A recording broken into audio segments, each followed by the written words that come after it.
That's weird. Yeah. No, I don't I like haven't any- done a lot of these. You can do a ton of them. Edit. Oh, I can edit it on the fly. Edit layout. I don't like any of these arrangements. So I can Why are they overlapping? red Yeah. appropriately sized over here. Can't read the names. Like this. Hey, I'm small.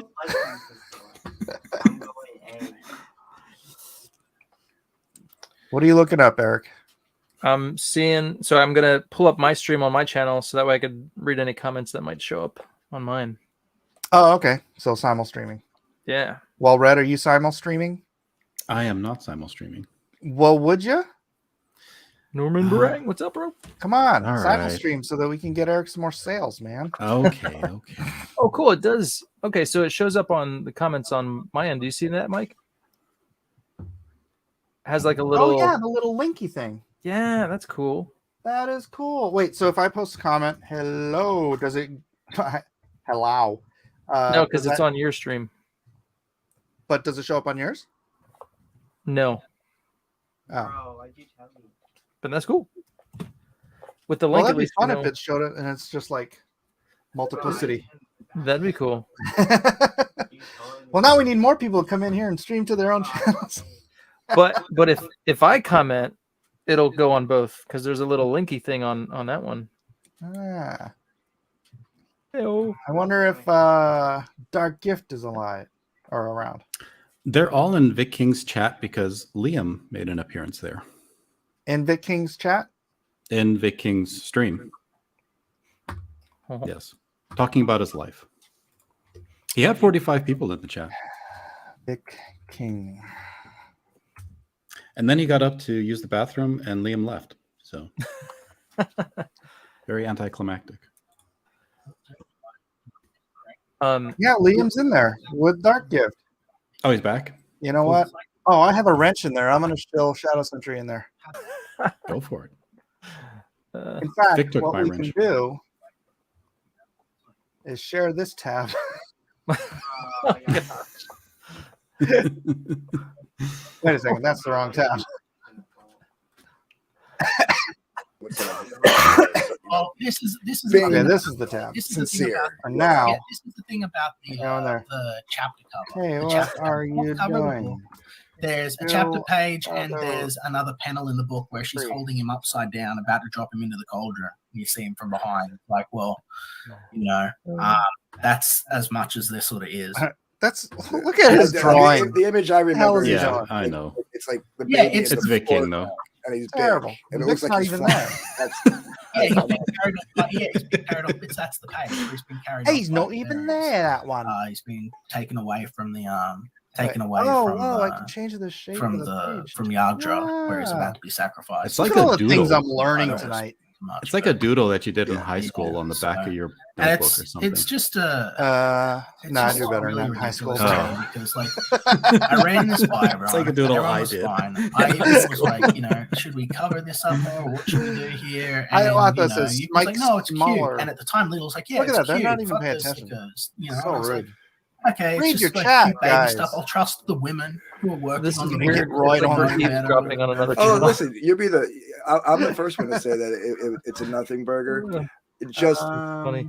if I was in Nighthawk, your nice. shoes at the time, I Glad to probably hear would. that Yeah, Dairy man, Stream here's ended the shortly thing. yesterday. I am And I know so that sucks to have to do Camera it. froze but- No, again, because so glad I'm to not- I see don't have to your do it. co-live streaming and I'm this not week for going the to first time kowtow to these compete people. with It's Mike's viewers. terrorism, man. Like they might not be blowing up buildings, Oh, but they're wait, trying who's to he control on? me through fear. He's on my They're channel. Trying to control Oh, okay, all right. my creative expression, control the stories I can tell. How many people are watching I on thought your the whole channel? thing about being in the Indies was being able One. to tell whatever stories you wanted. And I No, don't you're think you're probably not on you, YouTube, Red. right? I'm just you know I don't know. I didn't check. my point. I'm taking I it guess, easy is, tonight. I don't feel like like directing, you know, especially if managing. you're in a position Are of you like not simul streaming? where you find I yourself am. having to like I just- battle back. I just like, let it go it's and like pick the battle. it's doing to whatever battle it does. back on. You know, I don't know. You know, You guys are just babbling about nothing. They should be reading the chat. Yeah. Well, Vic's not even there. I don't know. It's just You should invite Liam over here. like you know. there's Feed certain the things that chat. just kinda Scoop is exclusive. maybe Like Liam, come hang with us. I can send Liam the they link. He'll don't probably get leave anything, over. man. No, Yeah, do it. fucking anything. Get the audience over These here. motherfuckers an inch. Get Look some what real happened sales. to fucking, you know, 45 people. They'll all come over here to watch Liam do a follow-up. You know, Invite, copy. like look at what fucking happened. gotta This is how you YouTube. It's the only way I can get a They hold of don't him is even- email. I They think. they can influence you in even the slightest, and then they try and take over your life and destroy you. I will. My comics are the Like, one hey, thing Liam, that I've had come here and untouched give us your Yeah. give us your thoughts. They can drag me Hey, through the at mud. They Conquest. can make me out to be Right. Every a word, lousy every other ass. word. They can do it. They can complain and whine and try and go and bitch that I can't go back in time and change Come things. to my All of that channel and But they yeah. can't touch my Yeah.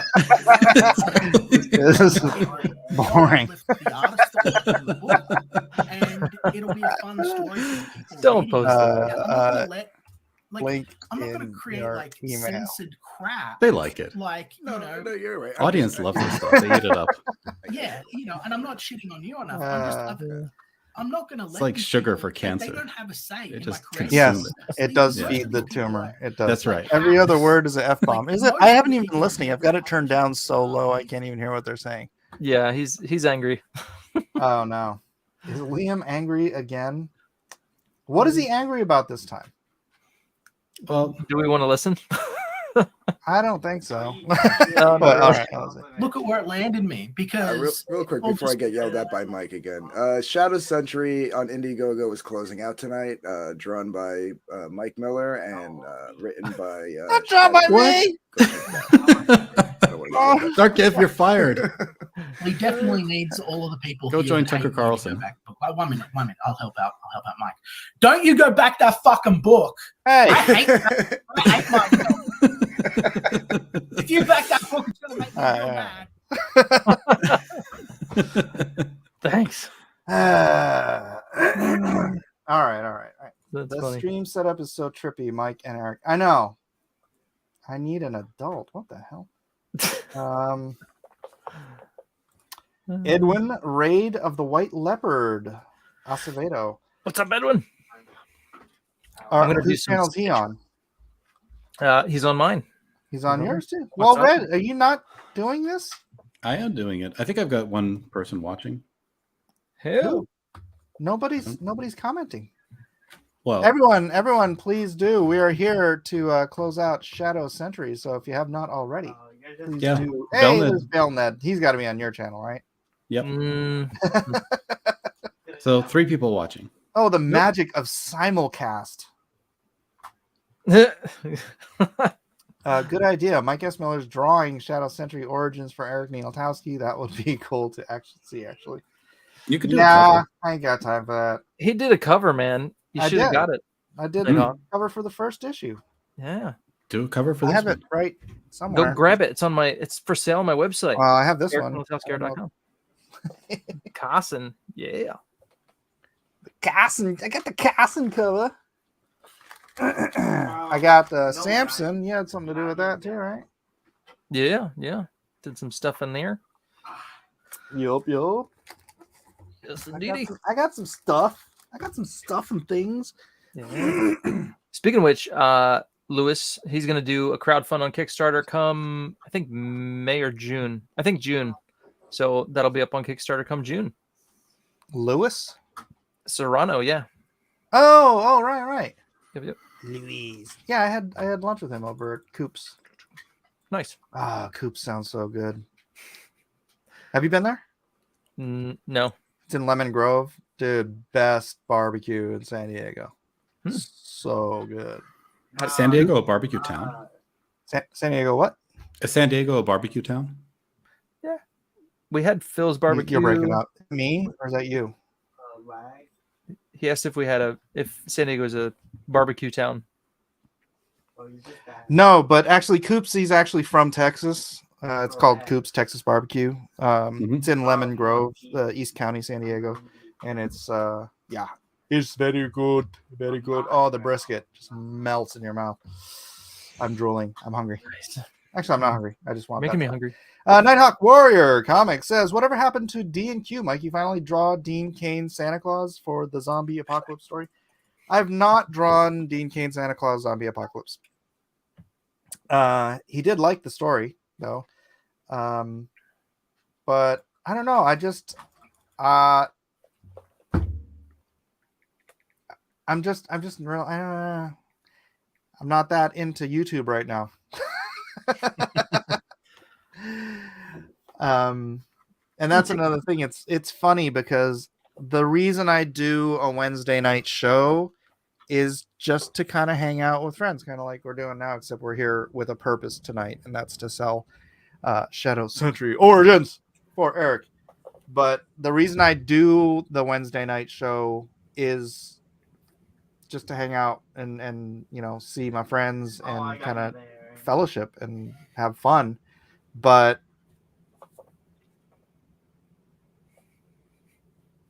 Oh Oh no. He froze again. Yeah. Man, that's so And weird. those How were his last words. yeah,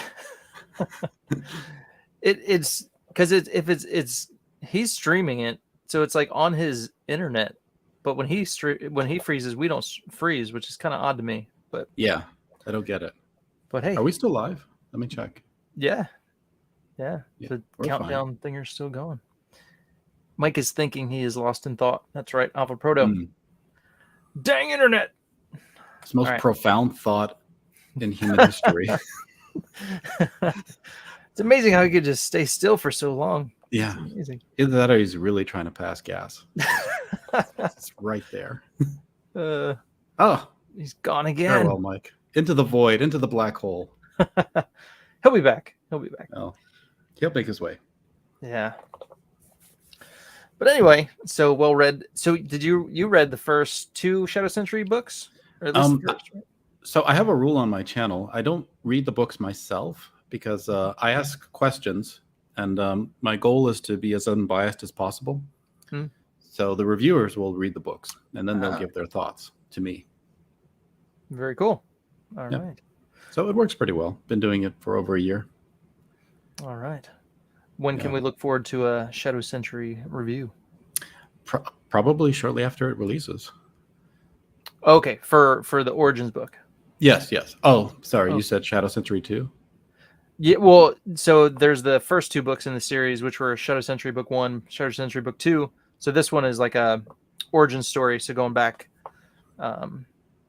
Yeah. So the other 2 books have been out for a little bit. So, but yeah. It'd be cool if you did like a prequel series, like I was going to say trilogy, but like imagine just like doing like an ongoing all in the prequel setting. That's what I'd like to do. So kind of start with the different characters and then, so in the next book do 1 or 2. So in this one, I kind of wanted to do a Hellborn and a Highborn since that's what the universe is all about. So I wanted to do 2. So Shadow Sentry Origins Book 2 will close out the story for Hopscotch and Commander Noble. And then after that, I might just go back to doing like just one shots of certain characters. But yeah. Very cool. Yeah, but it'd be like an ongoing thing. And I just hit all the different characters in the universe. So that'd be fun. Is this something you do in your part-time? Like you're trying to build up a comic universe and you just have an interest and a passion for it. So you're pursuing it as much as you can. Yeah. No, and actually it's been full-time. So gosh, back in 2020. So before COVID, I was doing, I would do conventions. So I'd travel. I'd do like 1 a month. So I'd hit all different cities and that was like kind of my main income source. And then in 2020 is when I launched Shadow Sentry Book 1 and then COVID hit. So then all the conventions were shut down for that period of time for, gosh, almost 2 years, I'd say. But the money from the crowdfund of Shadow Sentry Book 1 and 2 kind of kept me afloat and kind of let me do what I was doing. And that's what you get when you mess around with the truth push Nick. I'm back. My internet. Marcus Miller resurrected. Very, very annoying internet tonight. Yeah, but so you're saying you're going around the conventions and yeah. So once that stopped, so I've been doing, less conventions. I'm still doing conventions, but but Shadow Sentry has been what I've been working on full time. And it pays the bills. That's great. Yeah. Awesome. Yeah. Well, used to. Yeah. This book is not done quite as well. So I'll have to do something to fill that gap. But otherwise, how's the conventions going this year? So let's see. what did I do? I did WonderCon. WonderCon was yeah, not that great.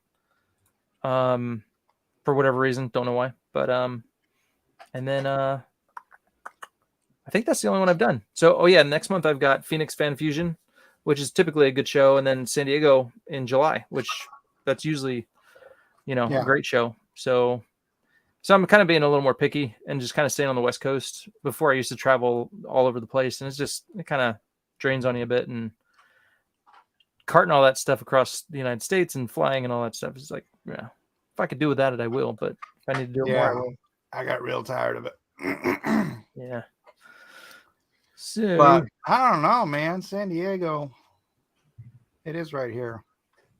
Yeah, I did great last year. It was a good show.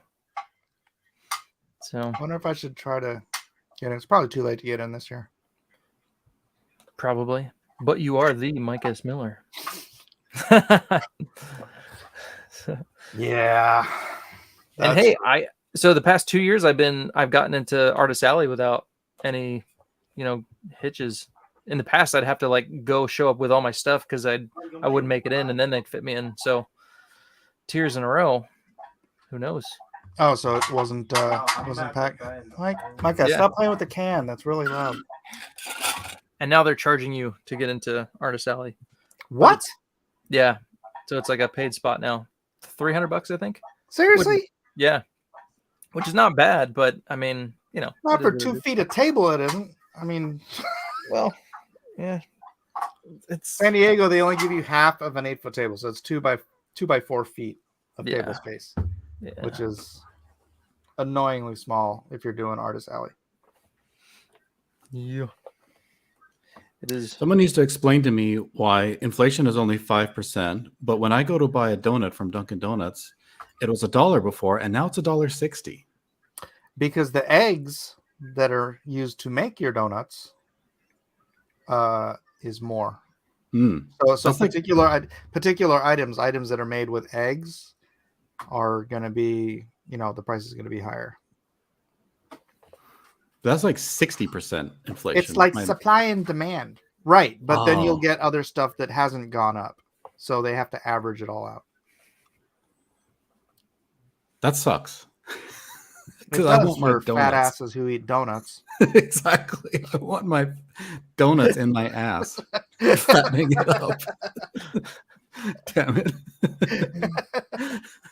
Every ingredient is more expensive. Well, yes, because in some cases they have to cart heavy things, and the price of gas is still high. Although it's lower now than it was a little while ago in the winter. Is it? Except isn't it supposed to be more expensive in the summer? So the prices should be going back up, right? Well, they are. Oh, good. Yeah. It's all according to plan. Yeah. Lam Rogers. Every green transport becomes more expensive. Yep, indeed. Inflation affects things you have even thought of. Yeah. So what do you guys think about Germany closing its last 5 nuclear plants? That sounds genius. Yeah. Wow. Brilliant. It's all going according to plan. There'll be a lot of dead, frozen Germans next winter. And isn't like the EU like having a shortage of gas too? Like it's like there's an energy shortage like freaking everywhere, and they're like, I know what is a good idea. Let's get rid of half of our energy. The clean burning kind. For the environment. That's not even a German accent. I don't know what I was doing there, but nine. Sorry. Valned said, I have to admit there was a metaphorical tear in my eye with the reunion on JDA's stream until Star Trek tore us apart.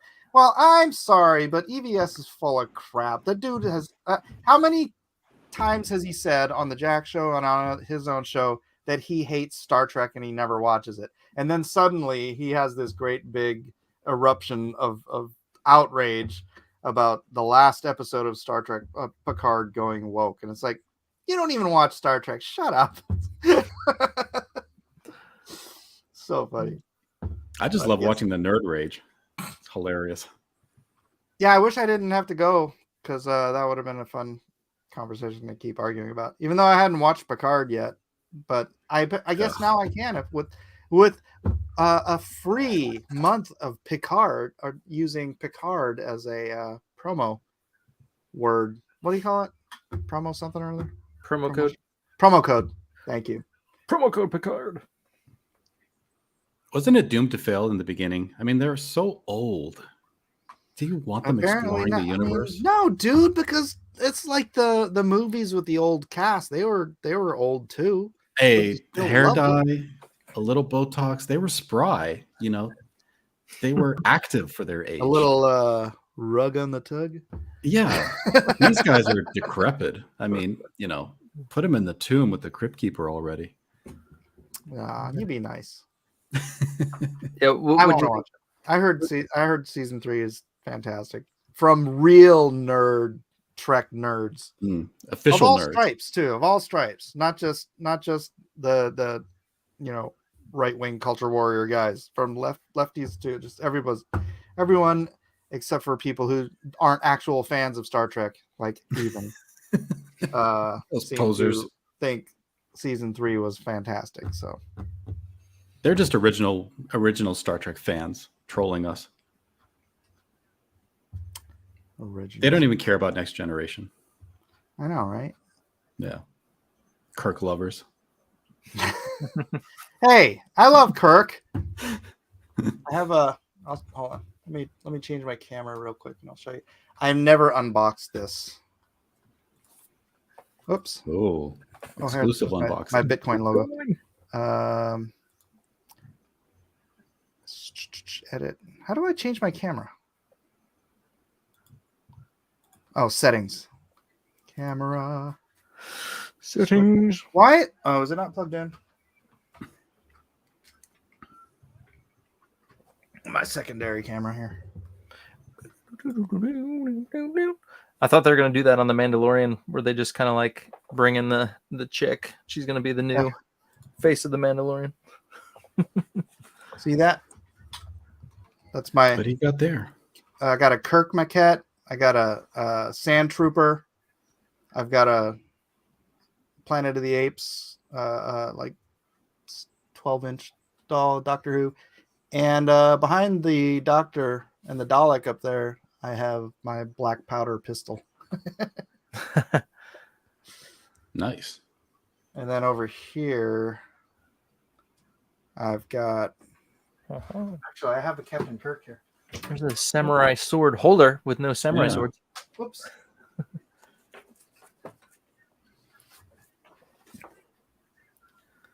Nice. Hey, there's the man. Me, my daughter, and the fat man himself.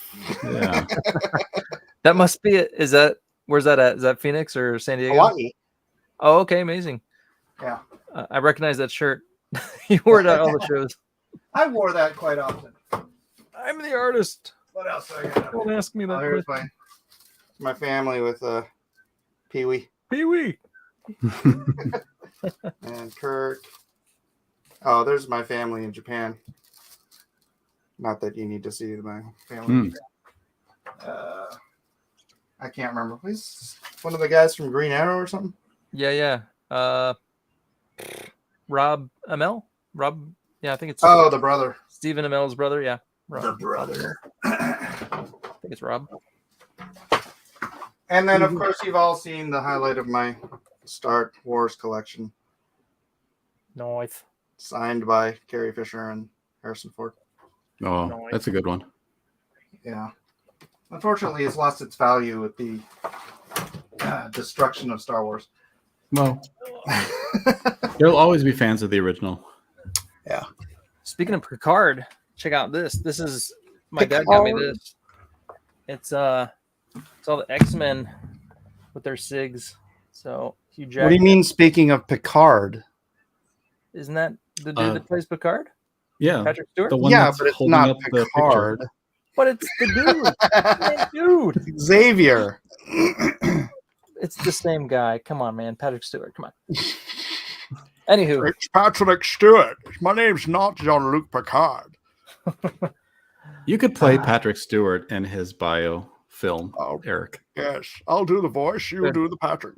Yeah. Just raise your You hand know- and say, engage. Roll me in a wheelchair. Here I come.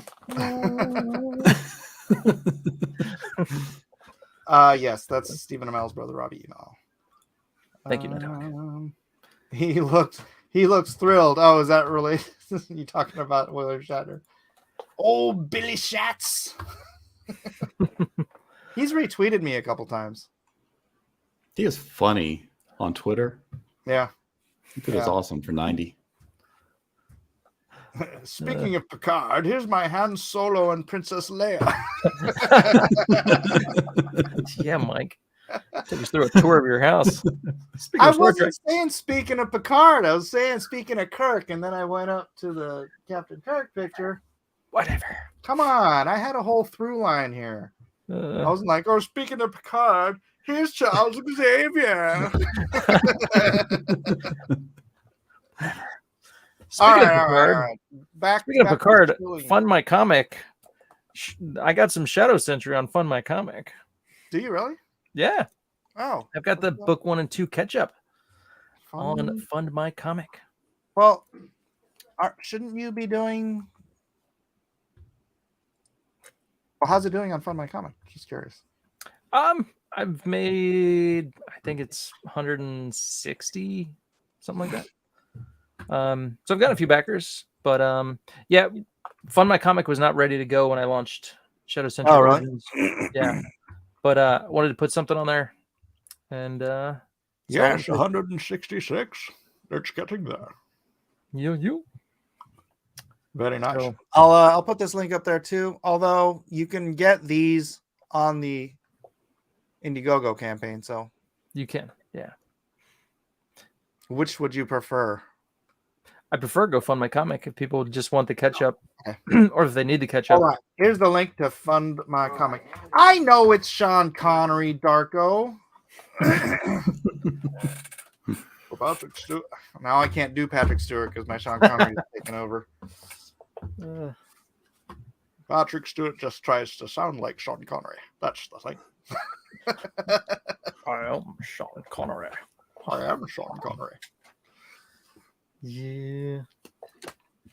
Oh, and then I was also going to say, if anyone wants the first printings, I do have those on my website, ericminotowskiart.com. So I've got a handful. I had 50 like total, but now I'm like dwindling down. So I think all of my cover from issue 1 is gone. Mike's is still available. Kevin's and Weldon's are still available. And you can get them on ericminotowskiart.com. There you go. Oh, ericneiltowskiart.com. Yes. I just typed in ericneiltowski.com. If you type in my name on Google, it might come up. Maybe. Sorry, now whenever I look at you, all I see is Patrick Stewart. I really think you should be promoting this book under that name. Engage, number one. All right, so Eric Nieltowski art, for some reason, likes to sort of bunch up. So I need to reshape it here. All right. You're going mobile format. I don't know, dude. It's like weird. All right. Whatever. It don't mind. So I'll put that in the link as well. Copy that. So Boom, yeah, boom. so go to you hit the store link, it'll take you to my store, and then you can get the book 1 and 2 or whatever you like. I got prints on there too. All the prints that I've created for the conventions over the years are on ericminotowskiart.com. Oh, that's rude. Nighthawk says, I don't think Sir Patrick Stewart would appreciate Eric pretending to be him. I think you'd be flattered. What do you mean? Yeah. Imitation is the highest form of flattery. Darko likes your Teenage Mutant Ninja Turtles print. I have that bookmark. Nobody likes my Teenage Mutant Ninja Turtles. Have you done a Ninja Turtles? I've never seen Yeah, but I try to make them look more like real turtles, like sea turtles. Oh, That's why. Yeah. Because honestly, dude, my favorite issues of I was never a big Ninja Turtles fan, and I can't remember who did it, but back in the early 90s, there was Ninja Turtles. I don't know if it was in continuity or if it was a miniseries. I think it was in continuity, but they were illustrated by, I don't know, a manga artist or something. It looked like look like freaking Lone Wolf and Cub or something. But the characters, the turtles look like real turtles. My daughter's calling. I gotta mute myself. Okay. Convenient escape from having stolen the turtles copyright, Mike S. Miller. So what other properties do you have, Eric, that you're trying to develop other than Shadow Sentry? I mean, right now that's it. I'm trying to get something started with. So I have some ideas for like children's books.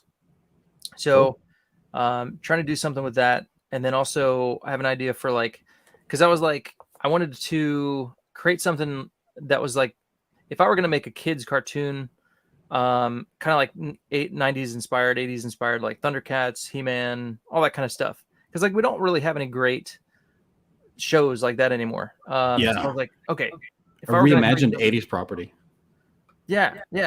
So so I came up with something, but it's more of like on the Christian aspect. So it's kids that have they discover like this hole or portal like into the supernatural realm, and then they find these things that kind of like give them this armor, like angelic armor, and so they're in the spiritual realm, and they could see demons and they could fight demons, but then they come back and then they're in our realm, and then they can kind of like use the information they learned over there to help kids on this side. So kind of something like that, as in like a cartoon, but it would be a comic book, obviously, because I can't create a cartoon, but something like that. So that's just something I've been playing around with. I've kind of drawn up some ideas of what the characters could look like in their angelic armor and all that. So I'm just kind of throwing that around. And I was talking with a company who wants to start doing Christian graphic novels. And so I'm kind of like pitching it to them and just kind of see what happens with that. Yeah. Throw together an ash can, maybe add it to the campaign. Yeah. So, and then, hey, if they don't like it, I could always do it myself. So do a crowdfund. There you go. Yeah. What are you talking about, Amit? Preferred. I also saw a few episodes of that show. Blacklist. I'm presently watching The Mentalist. Okay. Oh gosh. I have not seen The Mentalist, so I don't know what he's talking about. Yeah. Oh gosh, what, Walred? Ahmed is going to come and tell us about his Netflix subscription and all the shows that he watches there. It's awful. So here, Mike, here's some little doodles I did. So they would be called, my working title is the Omega Guardians. And so this is like the angelic armor that pops up. And then of course they'd have like, he'd be green, he'd be blue or red, and that kind of thing. All the colors of the rainbow? Oh, of course. Yeah, so there you go. Pride Warriors. They're so colorful. Way to ruin it, Mike. I'm tiny again. Valnut said it. He likes James Spader, but could only make it through a couple seasons of Blacklist. Blacklist was great until it wasn't. But if there's another season that comes out, I'll still probably watch it. Even though it got really stupid at the end. Neat designs, Eric. Power Rangers, Eric? Not Power Rangers. Not Power Rangers. Yeah. No. Inspired by the Power Rangers, maybe. But... Are they really? They seem. Well, they don't I mean, just not really, because I grew up with what was it called? What was that cartoon? Neo? No. Can't remember now. It'll come to me. The guy that did the X-Men Exo Squad. They were like mechs. Run through cartoons. Yeah, they weren't really mechs though. They're kind of like, I don't know, something from like Aliens, like that thing that she gets in at the end and she's like fighting the alien, and they kind of remind me more of something like that. But they each had their own color, and I don't know. I don't think I know that. Another season of Blacklist came out February 2023. Oh, is it bad? I gave up after the girl fake died. Fake died. Yeah, that's kind of when it got stupid. That did get pretty stupid. I ain't gonna lie. The last seasons of Blacklist are kind of trash, but I still kind of want to watch it. It's kind of like Supernatural, right? Supernatural, the first 5 seasons were really good. 5 through like 8 or 9 or something were, I thought, really good. And then it started getting really dumb to the point where you're just like, I actually gave up on Doctor Who when it went to Nurse Who. But that's in part because the writing on the last David Capaldi season was so freaking bad. I was like, I was only watching it because of David Capaldi. So if there was going to have that bad of writing and not David Capaldi, I was like, all right, bye. Took a lifelong Doctor Who fan and flushed me away. Oh, well. Yep. All right. On season 5. All right. Well. Yeah. Oh, see how you're doing. Supernatural. I started watching Supernatural, but I didn't get very far, so I need to try to get back into that. You know, the cover to that Jim Lee's Chinese cookbook, I think, is literally the cover that Jim used for his little pamphlet cookbook. I'm pretty sure. Do you have a copy? I do, but I just don't know where it is in this giant house of a mess. You've seen my garage. I have. Fair enough. Let's see. Have you? Where is it? Shadow Sentry Second Chance Campaign. Oh no, that's that one. Jim Lee's. What did I do with your campaign? What'd you do with it, Mike? I don't know. Wait. It's on the screen. I mean, it's here on the screen. So where is? I don't know, man. That's not the one. Figured it Oh, out. there it is. Oh, because I floated it because of the size. All right. Let's go to the top and see if you've made any additional sales. 197 backers, 6683. 198, 6695. Can we get 2 more backers in here, please? Come on, so we can get up to 200 for Shadow Sentry's Origins. We're almost at 16,007. That's far. Just this far. I'd be happy with 200 backers. Come on, guys. Is Mike going to hire Jim Lee to draw a Lone Star 3 cover? And that's not going to happen, no. No. I could hit him up and be like, Jim, you freaking owe me. You and Jim get along? Do you guys know each other? Yeah, we know each other. Oh. Here's some tension in that. I won't answer the first question. Spill the tea, Mike. How did he offend you? There's an episode in the Wild Storm back when it was in La Jolla that is legendary of wow. Jim on one end of a phone call yelling profusely with many vulgarities, and me on the other end. Yeah, likewise. How can you not share a legendary story like that, Mike? That is the ultimate buildup. Do it. Should I? Yeah. What's the I think crux people of should the know only because you were standing up for a just and right cause, and you had good intentions of what you did. Well, and if you guys were yelling like that, I'm sure everybody knows it already. I've never told the story in public. People have heard. If you guys were yelling like that, you know it already. Then never mind. No, I'm saying we haven't heard, but people know. I've heard a little bit. You've told me, but you should tell it because I don't want to screw it up. Shadow Sentry, Mike. And then a lot of people come on the stream just to hear it, and then they'll back Shadow Sentry. So it's exactly. Do it for a worthy cause. Right. Billy Powermax says, "Hail, hail, Billy Powermax." But before you do, let me go tell my kids to go to sleep because they're staying up too late. Oh my gosh, they're still up? They're still up. Golly, my kids go to bed by 4 usually. Oh, all right. Well, in that case, I'll let them stay up. AM. But I told them to go to bed, so I must tell them to go to bed. Hold on. I'll be right back. All right, Jim Lee versus Mike S. Miller. Go. Eric said to wait until he got back. I don't know if I should tell. I've never told this story online because I don't want to. I mean, it's ancient history at this point. I mean, I'm not the only one that knows it. Plenty of people. Everyone in Wildstorm knows this story. Exactly. You're not spilling the tea. You're retelling an old memory. I don't want to tell it. I'll tell you the funny part though. After we had that giant blowout fight, I went in to Wildstorm to pick up some work. Picked up some what? Pick up some work. Inking Heroes Reborn Captain America pages over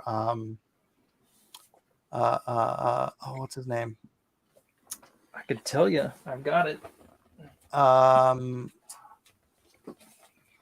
What is his name? He's a big he's you know the black artist that got Joe Bennett? Joe Phillips. Joe Phillips. Joe Phillips. Yeah. It was a Joe. Hmm. Oh, drama. Tell us, Mike, Okay. It's not like Jim holds a grudge anymore. I mean, what was the crux of the disagreement? Was it money? No, I was defending some friends. I didn't like what Jim was doing to them. Using them, stabbing them in the he back? thought I was overstepping my bounds by. I was going to publish an article about it in the back of another Image comic. Wow. Oh, Jim you found didn't out tell me about that it. part. Oh, Jim found out about it and called me. Oh. He's like, "Hey, how you doing, Mike?" I'm like, "Okay, Jim, how you doing?" He's like, "I'm fine now." "Hey, I heard you wrote a letter about me." I'm like, "Yeah, I did. You want to hear it?" I went and I got it and I read it to him, and he's like, "What the F makes you think you have the right?"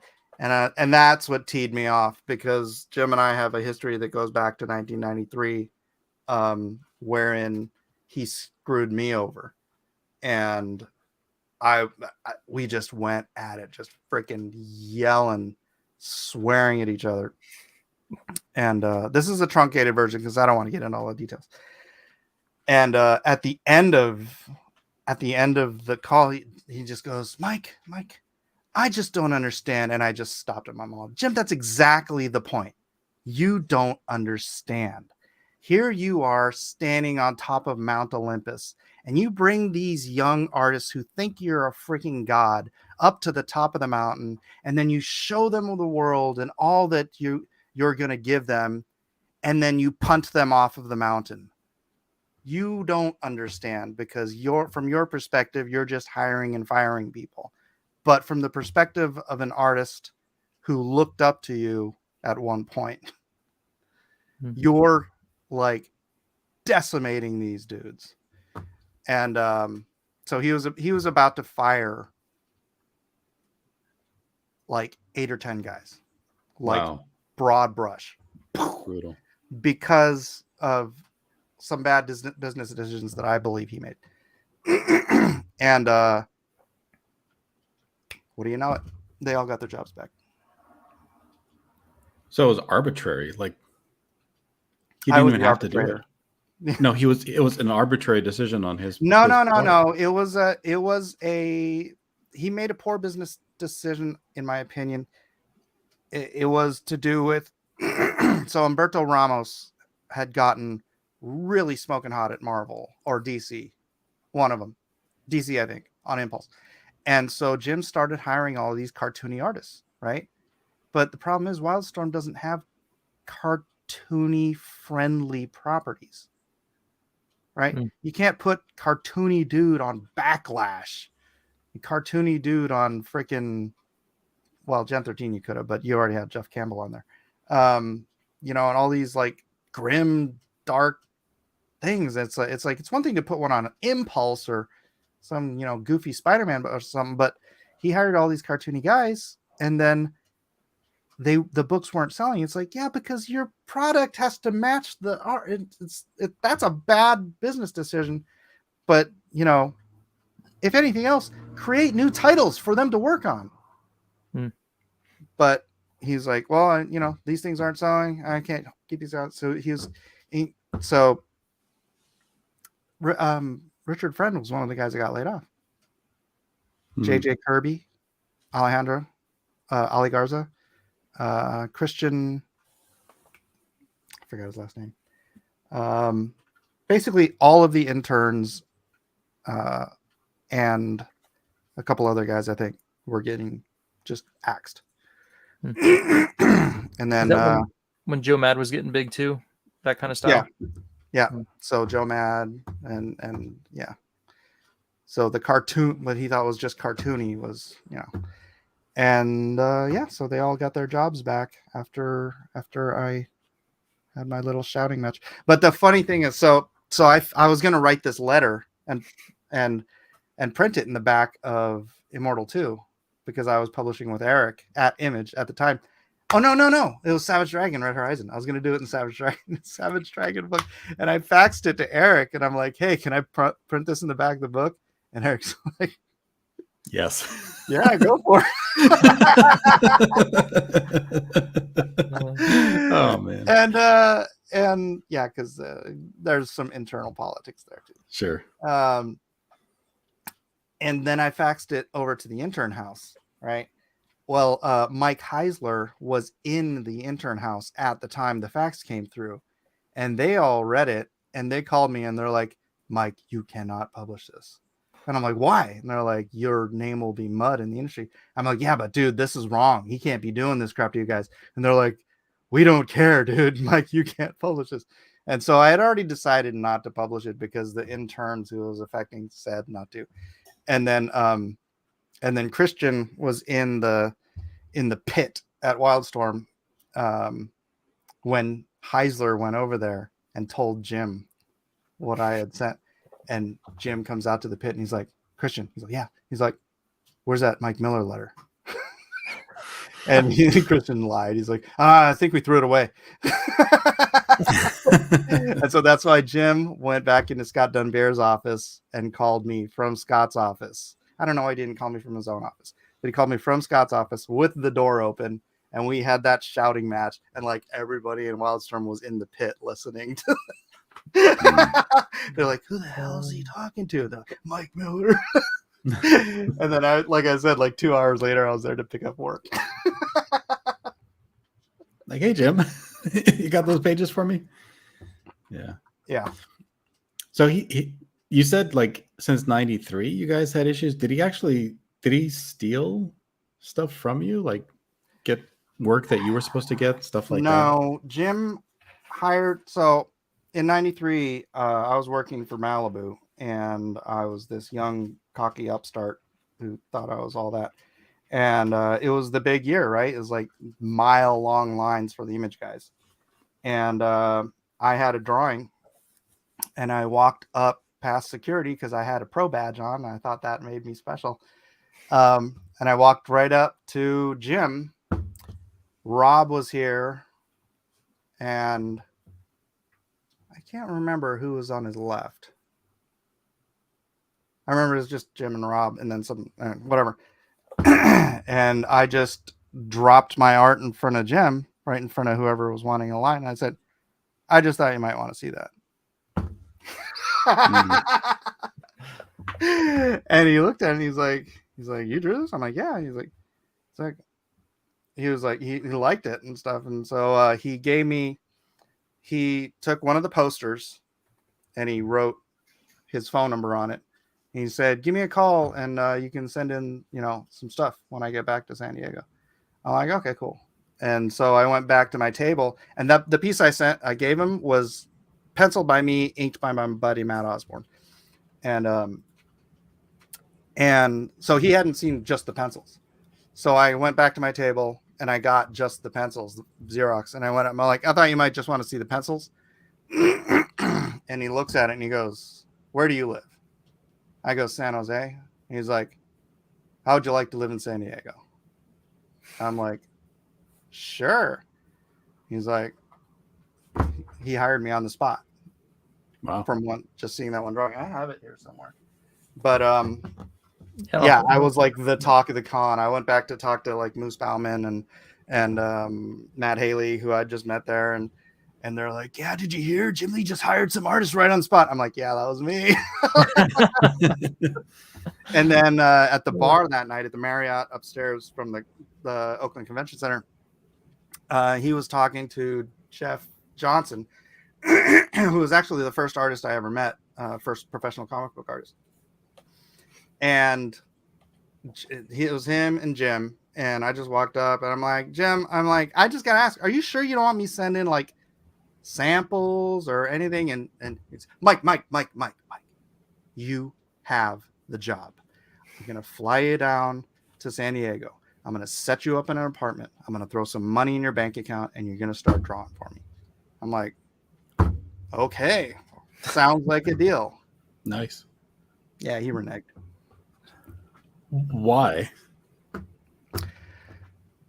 He wanted me to do a sample piece, and so I did a Stormwatch piece, and which I think is still a pretty strong piece. But the Stormwatch piece I was referencing from Scott. Who did Stormwatch? Well, Scott Turner. Williams? No, there was the first guy was Yeah, it was the first guy. It was the first issue he gave me a copy of. okay, so not Dwayne Turner. He came on later, right? No, it was Scott something or something Scott. Yeah. Anyways, I was referencing him. And so, a little bit of him bled off to my thing. So it didn't look like, because the Wildstorm stuff, I was referencing Jim. And so it looked more like Jim Lee's art. Right. And so when I did that, I sent that in, and then I went to Scott Clark. Yeah. Oh, wait, Scott Clark? Yeah, Scott Clark. Yeah. All right. So then I went to Japan for a couple of weeks because we were going to vacation or see family and stuff. And then I came back and I couldn't get a hold of him. It just they'd keep sending me to the secretary. And then I finally got to him. Jim said to hold off on moving you down. And I'm like, really? Why is that? She's like, he just said hold off. And I'm like, well, what am I supposed to do? And there was just no follow-up to that. Eventually, I talked to sort of Jim's secondhand dude. I'm not going to say who it is. And I was like, so what is the deal? And I said, is it because the second drawing didn't look as much like Jim's art as the first one? And he goes, basically, yeah. So Jim just wanted Jim clones at that stage. And I wasn't cloning him enough on the second one for him. It's weird because you already demonstrated that you could. Yeah. Kind of irritating, huh? Yeah. It doesn't make sense. So now you get the frame of reference here, because I told him, you did that to me. You took me to the top of Mount Olympus and then booted me off the freaking mountain. I'm not going to sit here and say nothing while you do that to my friends. Makes sense. Yeah, you could have been a Jim Lee discovery, and instead, dude, I would have been first class. I would have been there with Alex Garner and Jeff Campbell and Ryan Benjamin and Matt Broom. I would have been Wildstorm first class. The first class, like. But you still ended up doing work with Eric Larson, right? And so you kind of got in there maybe just a little bit later. Yeah, but I mean, I wanted to Jim. I liked Eric's art. Okay, it wasn't. I never thought it was all that awesome. I liked his writing better than his art. But and we were good friends for a while. But Jim was. I mean, I thought of Jim the way you do now. Back when I was a kid. But then I met him. Yeah. I remember when I was moving back from Texas to San Diego. I moved back from Texas to San Diego, and he knew I was in Texas. and I saw him at San Diego Comic-Con at the table, and he goes, Mike. I go, Jim. He goes, is it true you moved back to San Diego? I go, yeah. And he goes, I thought I felt a disturbance in the force. And So we're collegial, but I think there's still some. Actually, that I can't remember who it was, but somebody who's just like, it might have even been Dumbier, told me like Jim freaking respected me for being the only one who stood up to him and told him what he was doing was wrong, because everybody else there is yes men, right? Nobody's going to stand up to Jim. It's just like, you don't do that because he's Jim Lee. So respect. I don't know how much is respect and how much is animosity now, but I mean, I kept working for him until Injustice. So I guess there's still some respect there. I mean, I don't hate the guy. I don't like some of the stuff he does, but whatever. Comes on too strong and then drops you cold, kind of thing. Well, there's some other stuff of a personal nature that has nothing to do with me, so it'd just be gossip for me to talk about. But everybody knows that he stole one of the interns' wives. So, really? Yeah. Little Jimmy Lee? No. Little Jim Lee. If you'll notice his like 5 of his kids don't look anything like him, but they look an awful lot like Ale Garza. Oh wow.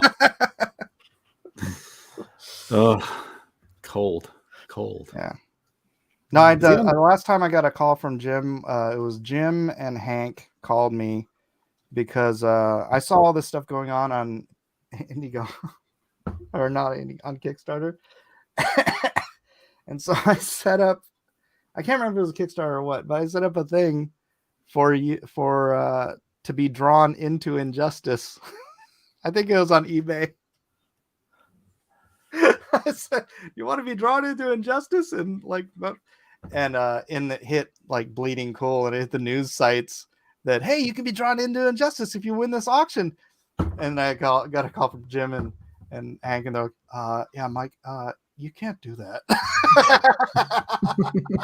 Like, sure I can. I'm like, why? Well, there's just legal reasons. You can't draw, real people, actual people into I'm like, they do it at Marvel all the time on the Ultimates, right? Hitler's been on tons of covers. You're just not going to let me make some money off of me putting somebody into the freaking background of a comic book.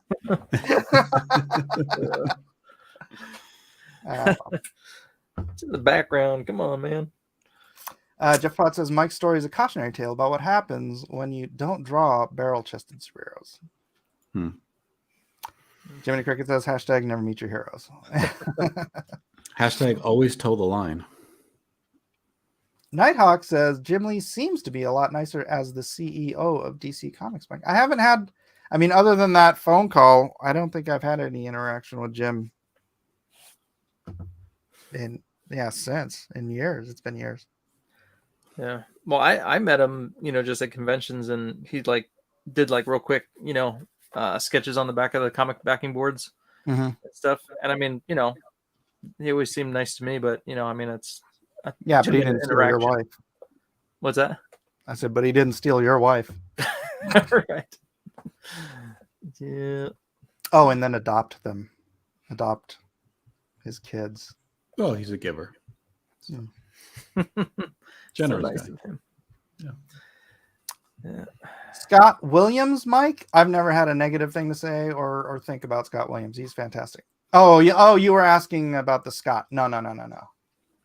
Scott's It's great. actually weird. It's Scott Clark and Trevor Scott are the two Scotts on that title. Right. Yeah. Such a forgettable series in the beginning, honestly. Yeah. When it evolved into the Authority, it was great, but I can't remember anything about the original. I never.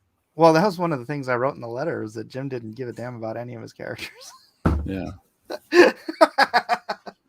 Who came up with the origins for the Wildcats? Was it him? He came up with the design, certainly, but I feel like it No, must have been the was writer he worked with. It was his college roommate, Joe Mhm. Chido, probably. Oh no, that was the Yeah. colorist. It was Yeah. what was his name? Brendan Brendan Choi. Choi. Brendan Choi. Yeah. Yeah. Yeah, that colorist is awesome. I've Is seen it true that Jim Lee sold Wildcats to DC Comics? Indeed. I've seen some of the pages that he colored with marker, like as like test studies before they actually colored them, and they're like almost as good as the final colors. It's like amazing. Yeah. The the whole Wildstorm thing. It was like DC came in, bought Wildstorm, right? And then they got rid of, this is how IDW was created, in case you didn't know. So Ted Adams, Chris Aprisco, what's his last name? The other Chris, and Alex Garner. The other guys, not Alex, but the other guys, they were part of, or their job there was what is it called? It's sort of like ancillary content. Like they did card games, they did licensed books, they did the t-shirts and the whatnot and all this kind of stuff. Creative design or something like that. And when DC came in and bought Wildstorm, they're like, we already have a creative design marketing department at DC, so we don't need yours. So they fired all those guys and they just picked up shop and went over to another place in Pacific Beach, a little apartment thing or business room, whatever it was, and started Idea and Design Works, which was the same jobs. They were picking up card games and logo design and just any kind of art, because Alex Garner was their in-house artist. And so that's how IDW was born. It was because DC fired them and they started their own thing. And then a couple of years later, I was at Comic-Con and Chris Aprisco, because I worked with these guys all the time. I did so many cards for those guys. And Chris pulls me over. He's like, hey, we're doing a comic book now. He's like, you want to see it? I'm like, sure. So he pulls out this portfolio of the original pages for 30 Days of Night before it came out.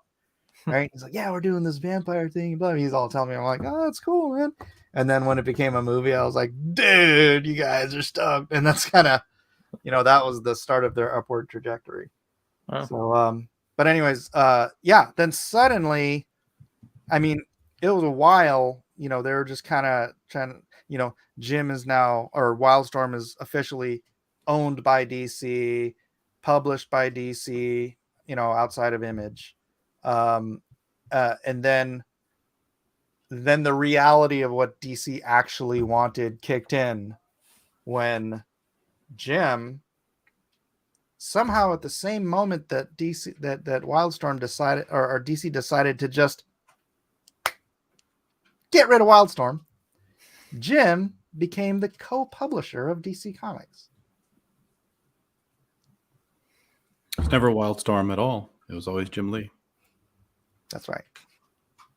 It was a big fugazi to get Jim Lee to be an exclusive artist for DC Comics. Hey, bada bing, bada boom. Bada bing, bada boom. Now it's like, now he's just doing covers.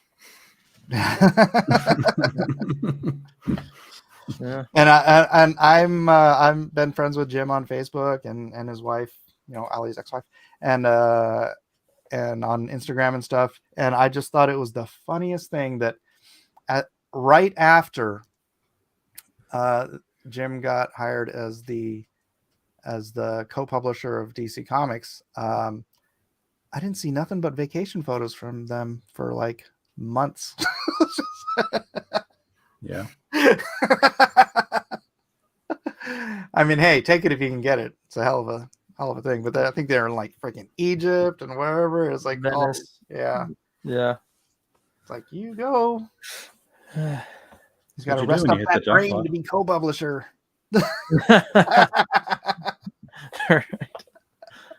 Man. Yeah. So, anyways, I hope that's selling your book. Hope that's Yay! you guys asked me for Check it. Shadow Sentry Origins. Let's give it a roll. Mike just bared his soul. Come on, guys. No, come 2 on. backers. Guys, for all of that, we couldn't get Yeah. 2 backers to close this out.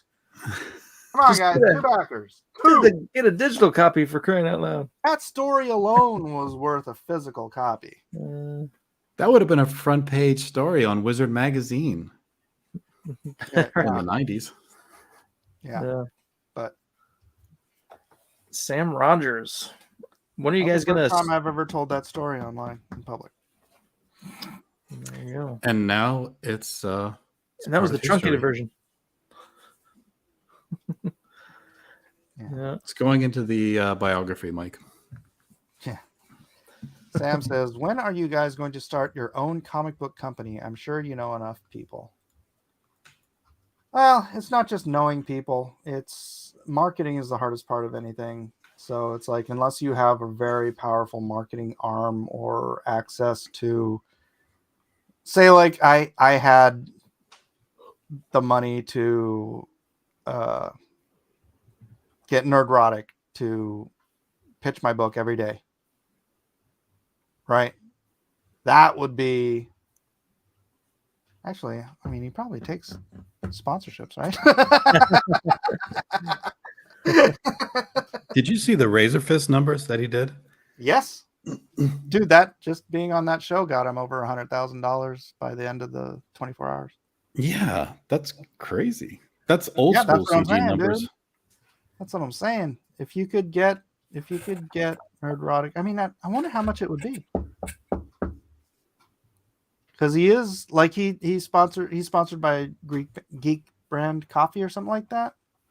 Geek Grind Coffee. Mm-hmm. So if he could,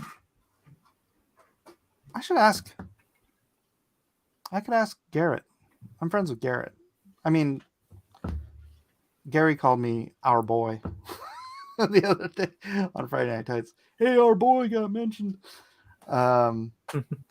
But I'd be curious to know what the actual marketing budget would be to have him promote a particular comic company. Yeah. Right. You, Kelsey, and Mike Barron. You guys would rock that trio. Get Mike Barron writing everything. You and Kelsey doing art and crossovers for a couple of characters. You send a $2 super chat promoting your comic on Nerderotic. Sorry, I'm using voice chat. No, that's not it. Just a super chat to a thing. It might get a couple people to pay attention, but if you get a real sponsorship like Geek Grind Coffee, that dude's got to sell a ton of Geek Grind Coffee, right? Because he's doing Nerdrotic, Geek Grind based stuff. And I'm not even just talking about Nerdrock, but I'm talking about like these big guys. If you can get sponsorships with them, however much that is, I bet you dimes to dollars that'd be worth it to market and promote a company, not just a book, right? Mm-hmm. A company. Like you go to, Blacklist Comics, you can get these 12 different comic books, and you might be promoting one specific one at a time, but it's getting the customers through the door to the website to check the stuff out. That is that would make the difference. Interesting. Build up those properties. Oh, I've got a bunch already. Yeah. Parallel economy. Let's get some competition for the big two.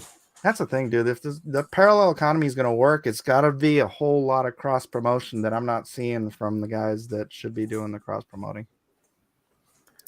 Well, maybe they don't see as much in it for them as they should.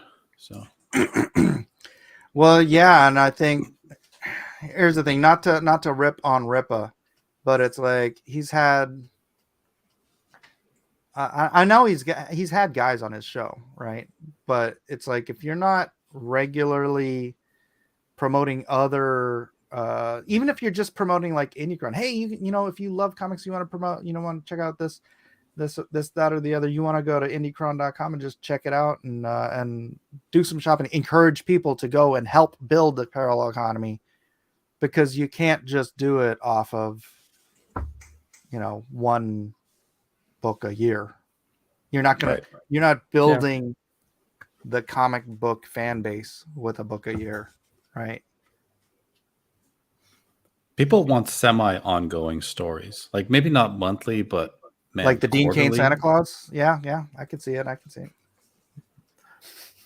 Heck yeah.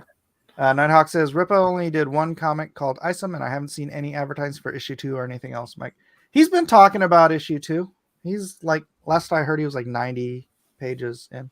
Actually, I'm 90 something pages into Shadow the Conqueror too. What do you think of a 2000 AD heavy metal style comic? Is there a marketplace? I think there's a marketplace for everything. The problem again is marketing, being able to get your product to the people who are that marketplace. It's hard to do unless you've got a wide reach, because in any giant audience you have, right? Like Nerdrotic has 760 something thousand subscribers, but even if even his Geek Grind Coffee, only this percentage of those guys drink coffee. Only this percentage of those guys are gonna order their coffee online. Only this percentage of those guys are right. So it's a diminishing returns on targeting that particular market, but that is your market. It's your market isn't everyone in your audience. Your market are the particular people who will go out of their way to support your one particular brand of whatever the thing is you're buying, whether it's coffee, whether it's plushies, whether it's X-ray vision glasses, or it's comic books. It doesn't matter. You have to have a very large audience in order to find the small part of that audience that is your targeted market. It's true. Mm-hmm. Is that what Richard's doing with the Iron Age magazine? Is it kind of like an anthology, kind of like little stories? It's a pulp magazine. It's got like 10, I think, different stories. Mike should make Lone Star plushies. I don't know about a plushie, but maybe like one of those Slam Buddies. No, I have this. This was made by P Money's wife. Nice. P That's Money cool. Money, Lone Star plushie, all hand crocheted. That's cool. Isn't that awesome? All right. You have one of one. It's a one of one. That's right. This is my one and only. My one and only. All right, I'm gonna refresh this. Come on, 199. Come on, 199. We have 199. Woohoo! One more backer. One more backer. Come on, guys. Eric wanted to end this at 11 o'clock. That's 6 minutes, guys. Yeah. 6 minutes. You got 6 minutes to be backer number 200. Come on. You are over 16.7 though.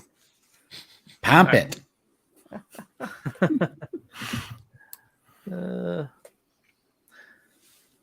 Jeff says, even if you get, say, 2% of people responding to an ad, you'll only get a percentage of that number that actually buys. That's right. Mm-hmm. This is true. This is true. I guess the question is, what is the other 98% doing? Oh, they're just watching for free, right? Or super chatting or whatever. Jeff Potts says, ISOM issue number 2 is done. Ripa is moving warehouses and isn't funding the book before they're set up. Oh, okay. He just sent surveys about number 2. Interesting. Did you guys see the he did the special creators cover? Did anyone see that?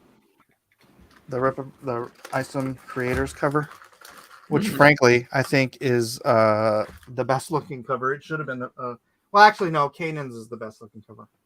I mean, not Kanan's.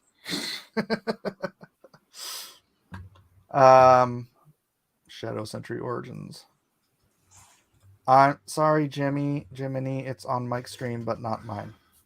Yeah, I realized it's not in my description or in my chat, so I just dropped it in there. Oh. My bad. Oh, Jiminy's watching on your stream? How dare you, Jiminy? Hey, Gabriel Geske. How many people are You should watching on be. your stream? Gabrielle just backed. Can you refresh? Ooh, let's go. Let's You should be spamming Vic's chat. That's where the audience is right now. Dun, dun, dun, dun. 200. The dollar Thank you, amount didn't go Gabrielle. up, but that's because it takes a second. Sweet. We should be spamming Vic's chat, really. Well, you know. You go where the people are. Yeah. YouTube. Well, I think they're on John Malin's channel. There's 728 people on John Malin's channel. I'm gonna write Eric, Kowski's Shadow Sentry Origin is closing out in an hour on IGG. It's he'll probably ignore it. Yeah. Well, I mean, we'll see. Never know. Oh, I'm not gonna pay attention.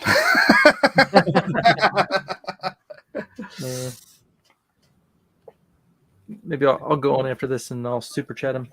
Maybe then I'll read it. Yeah, there you go. That's what he does. It's like he only reads super chats. It's like, wait, did you type it in John Malin's chat? Because I don't see it there. You don't? No. Are you blocked? Don't be rude. I see it. Do wait, what if he blocks me on I guess you wouldn't see it if he blocks me. Yeah. I'm between Douglas Dauntless and Mr. Ogo Pogo. Just scroll up a couple screens. All right, let's take a look. Dauntless, and I see what about? Like I could show you my screen. Okay. You know, and you can see what I'm seeing. Yeah, do that. All right, I will do that. Share screen, post Kangs. So there's Douglas. Like her purple pants. Hold on. For some reason, my chat stopped. Okay, hold on. Let me scroll back up and find me. I don't see you, Mike, on mine.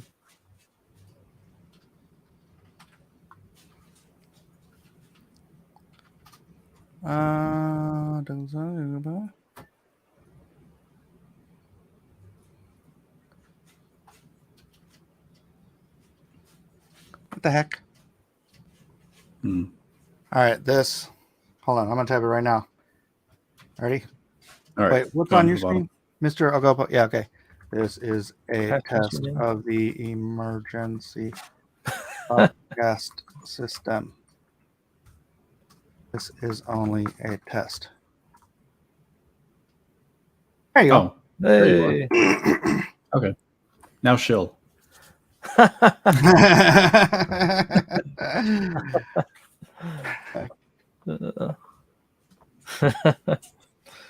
That's funny.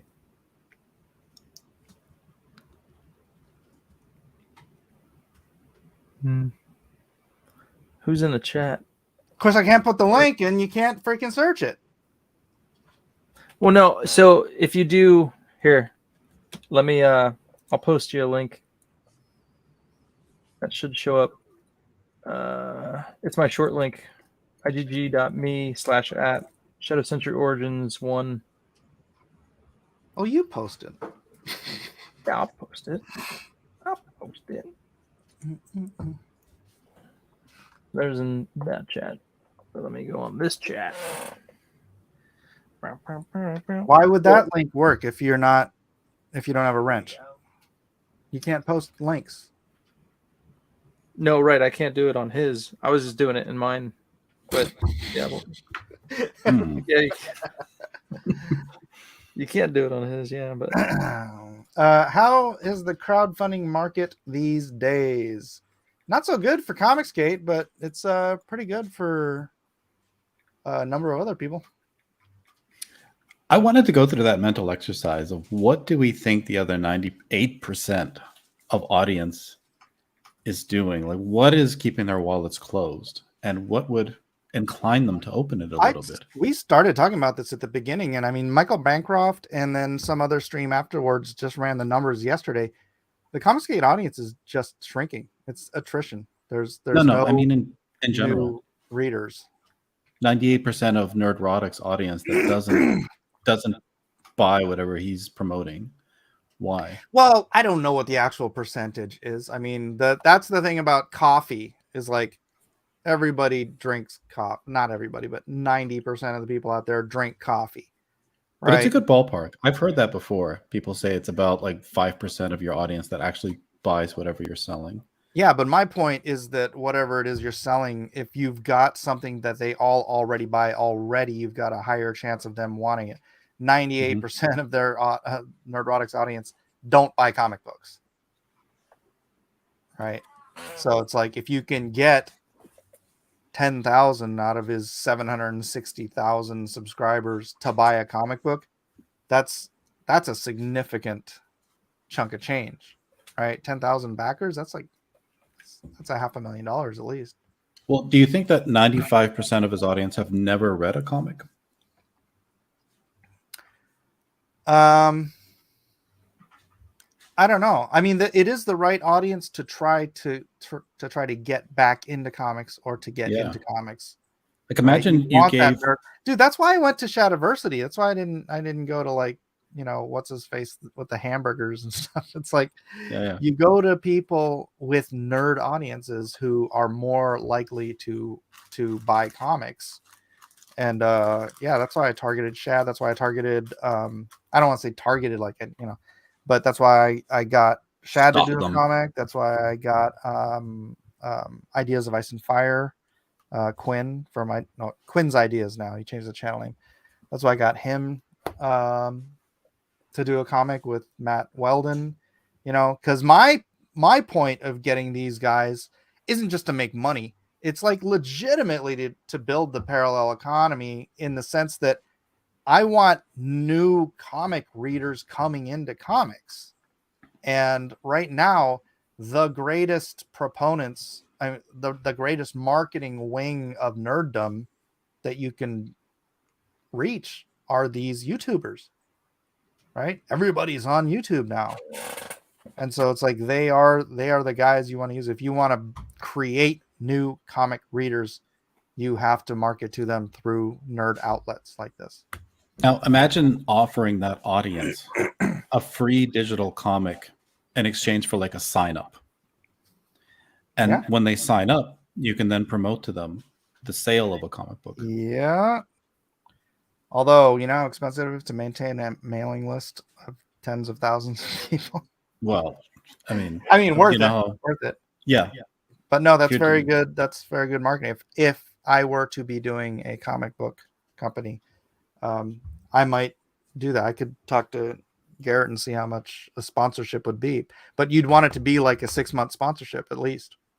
Sure. Right. You'd want that because marketing only works if it's constant and over and over and over. Right. You want the people. There's a thing in advertising that no one acts on an advertisement they haven't seen at least 7 times. Mm-hmm.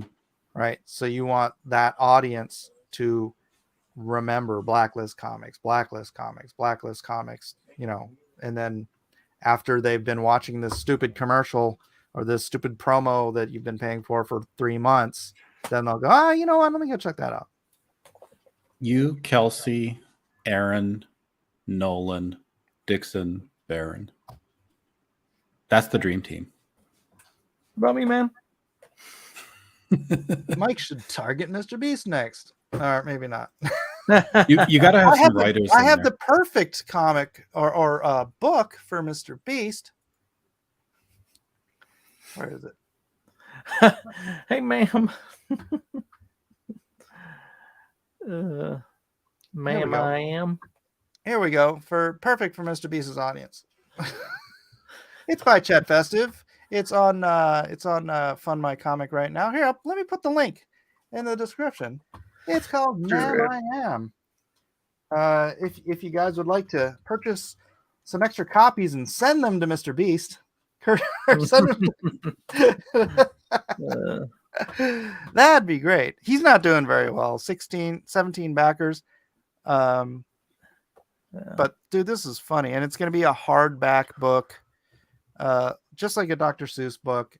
It'll be a great coffee table conversation starter for any household, particularly one with teenagers, because right.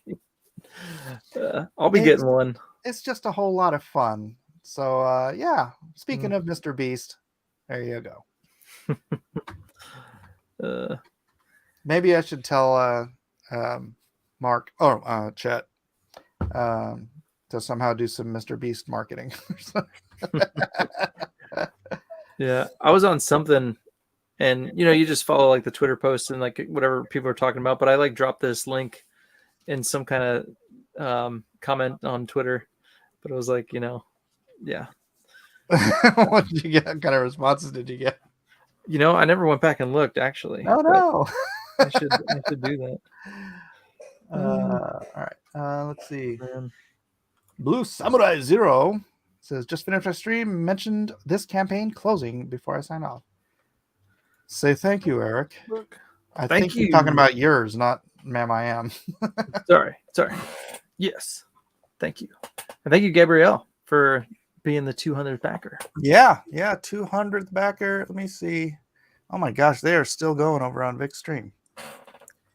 Man. Tug is in there. I told you. You get Liam on for the after show. That's money. All right. I need to promo Shadow Sentry over there. Yeah.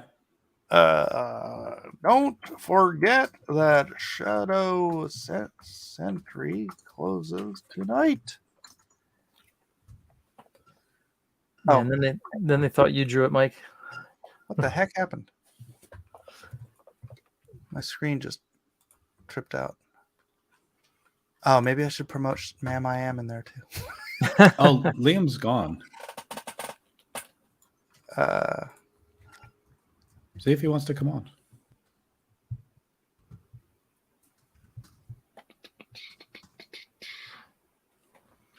Unless he's busy. Might be with the kids. Who is Chat Festive? Dennis Pruch asked. That may or may not be someone's alter ego that was on the stream a couple weeks ago. Well, what's the AI thing? It's like chat something, right? Oh, he was just screwing around. Okay. Like, yeah. Oh, I got Chat GPT to write this funny thing about transsexuals. Okay. I thought that was like legit. It was like, because Chat Festive is a friend, Dennis. He's a friend worth backing. So, friend of a friend. Yeah, an imaginary friend of a friend. But yeah, he's got to find some better way to market this. Oof. I wonder if he has the money to like do. I don't know. Maybe he could talk to Gary. Actually, I know he's emailed Gary, or DM'd Gary. But that'd be funny if he could sponsor it or something. I don't know how much that sort of thing costs, but I bet it would be worth it. Yeah. Are you sure he's? Oh, okay. Yeah. Doc Gift is gone. No, Doc Gift's there. Doc Gift is there, and Hiawatha, but they've still got their people. Like Vic usually only gets about 15 in his audience, so there's about 25 people that are still waiting for Liam to come back. Oh, there's 42 people watching. Dang, it is getting freaking hot in here. All right, let's go back to Shadow Sentry Origins. I like that I can just click share this tab instead. I like that. That's See cool. if there's anything else. Yeah, going. 201 backers. 16,850. Oh, that's a big bump. What'd you sell? You know, I could tell you, but Indiegogo stopped sending me emails for the people who backed. So let me go into the.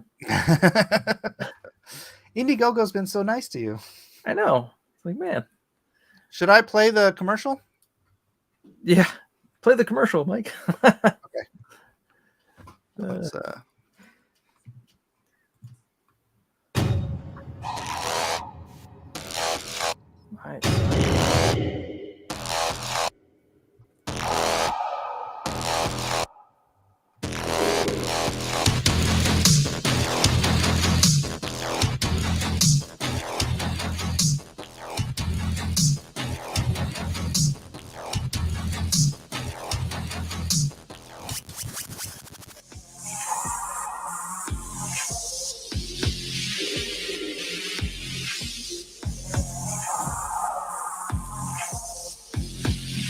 Great color choice.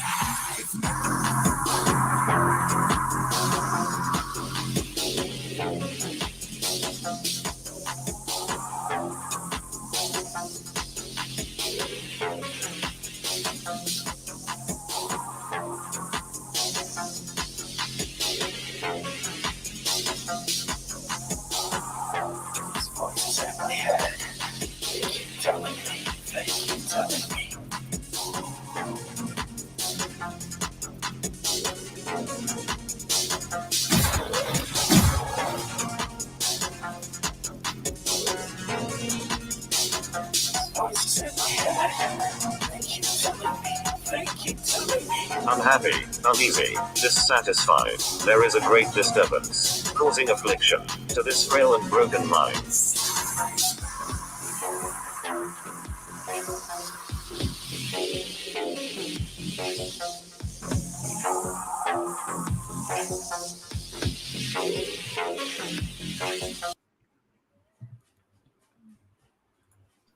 There it is. Blue You look Samurai pleased said. with yourself. No. I was reading Blue Samurai's thing there. I just had a small seizure. Rewind and play it again. Oh, I thought it was this one. It's good to be on a stream that isn't an EFAP of other streams. Yeah, just had a small seizure. Rewind and play it again. Dennis said he was going to back a couple times. Is it John Wick or Muerta? I don't know. Wait, what? Wait, what? I don't know what you're talking about. Are you talking about my book? Is my book a John Wick book or a... Jiminy Cricket says Jim Lee would have set Eric up in apartment. It's true. Yeah. Eric would have given Jim foot massages. Stop it. Thank you, sir. May I have another? Can I get you something from the cafeteria, Jim? Well, when they had the Wildstorm talent search, I forget what year it was, but I submitted work, and actually, I think I showed you the pages. I think I'd met you by that time, although maybe not, because I feel like when I went to LA to drop the pages off, I passed your booth. I think it was like LA. It was when WonderCon was in LA. Oh, really? And I think Still is, isn't it? What's that? Still is. Well, it's in Anaheim, but right. LA Convention Center. Because I went up there, I dropped them off, and I could have swore it was you I passed. And then so then I didn't have a pass to get into the show. I just was dropping it off. And then I got a call Sunday morning, like from, I think it was Scott Dunbier. And he's like, hey, we've checked out your stuff. They're like, can you please show us more samples? And I'm thinking like, I'm not at the show. I have to drive up there. And like, by the time I get up there, the show's going to be closed. So I was in the top. Yeah, that sounds like too much work. Well, that was like, I got home from church. So it was probably already like noon. And then the show closes at like whatever. 3. So I was like, there's no way like I'm going to be able to make this. So. But Wildstorm at the time was still in San Diego, right? Yeah. I think they're still in La Jolla. You should have said, "Hey, can I just drop him off at the studio?"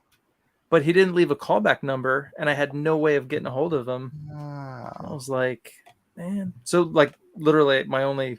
You should have taken the initiative and just gone to Wildstorm and just said, "Hey, Scott Dunbier asked me to drop off some additional samples." That could have changed your entire life, Eric. Yeah, I didn't think of that. You could have been one of those guys that Jim Lee fired. That would have been great. That would have been my story. Jim Lee fired me. Oh well. Yeah. It's all good. A moment is lost. The indie route is always ultimately more rewarding, though, isn't it? I think so, because I wouldn't be doing Shadow Sentry right now, probably. Yeah. Yeah, I mean, yeah. Honestly, dude, guys, I can't even.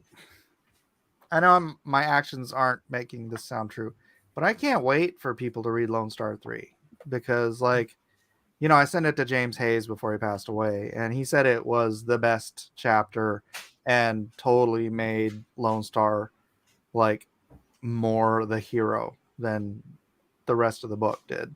And he loved the twists and whatnot. And I want everyone else to see what happens. And Amy Lester, she's seen it, so she she knows what happens. But yeah, I'm super disappointed when I left Comicsgate that people weren't involved enough in the first 2 issues to want to see the third one. Right? I mean, I dropped down to something like 600 backers or something, right? Something like, I don't even know. How many backers do I have in Lone Star? Lone Star.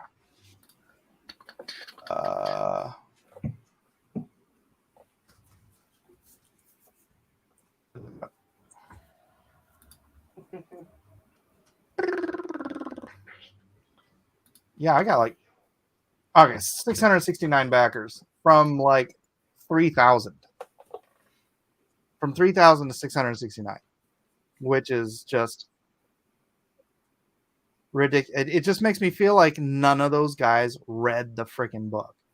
But they're just backing it because it's another comic to back from Comicsgate. And that hurts because I think it's a great story. I mean, I'm a little biased, but I think it's a great story. And I think the third book is the best book, and really it closes the whole story with these great twists and turns and surprises and a real heroic arc to it. So that's kind of why I kind of like, I'm just like, yeah, I'm not going to do anymore because these people aren't reading the books. It's just kind of, it really cheesed me off. Jimmy says that Lone Star was legit one of the, if not the best offerings from original Comicsgate. Thank you. Blue Samurai says, when Lone Star 3 arrives, I'll have to reread 1 and 2. I kind of want to reread them now because I see them on my stacks, but it's best to wait. Yeah, well, I've only got Amy zipping her mouth. Yeah. Well, you can tell people if you think it was good. You can tell people if you think it was the best of the 3 or what. I don't know. If it's not, then whatever your opinion is, just don't tell them what happens. Amy's actually helping me out. So, any chance that Shad is around? Because Liam would love to meet him. He's saying that it would be a great chance for those two great Australian minds to meet up. And who would love to meet him? Liam. He would love to meet Shad. Well, I mean, they live in the same country. He can go see him. Hmm. Wait, where are you talking to Liam? On Discord. Oh. Yeah. I have my ways. So if I bring Shad on, I can get the Liam Gray to come on? Well, if, Shad would maybe come on a little bit later, maybe Liam would hang out for a little while and wait for him and, we could talk. What is it? Oh, it's Monday. Micah, you need to take the trash down. Micah, you need to take the trash down. That's a bit off topic, but okay. When are they coming? Forgot it's Monday. How early do they come in the morning? Like 7. Oh, okay. I was like, you have time. Yeah, dude, we don't get up till noon. Even when I get up to, or when Jill gets up to take JoJo to school, it's like 8 o'clock, and that's, or 8:30, and that's too late. So. Yeah, I'm glad our trash guys don't come to like sometimes 11 or 12. So get a little bit of time if we forget. If you're still going in an hour, oh, come on. No, Liam, we will not be going in an hour. Maybe they didn't know about the last campaigns. Oh, I somehow doubt that, since I have all their emails and I email blasted them fairly regularly about the new campaigns. So no, I just honestly think, I mean, I'm sure some of them were just like, mad at me for being mad on Twitter or something. But enough of them were just,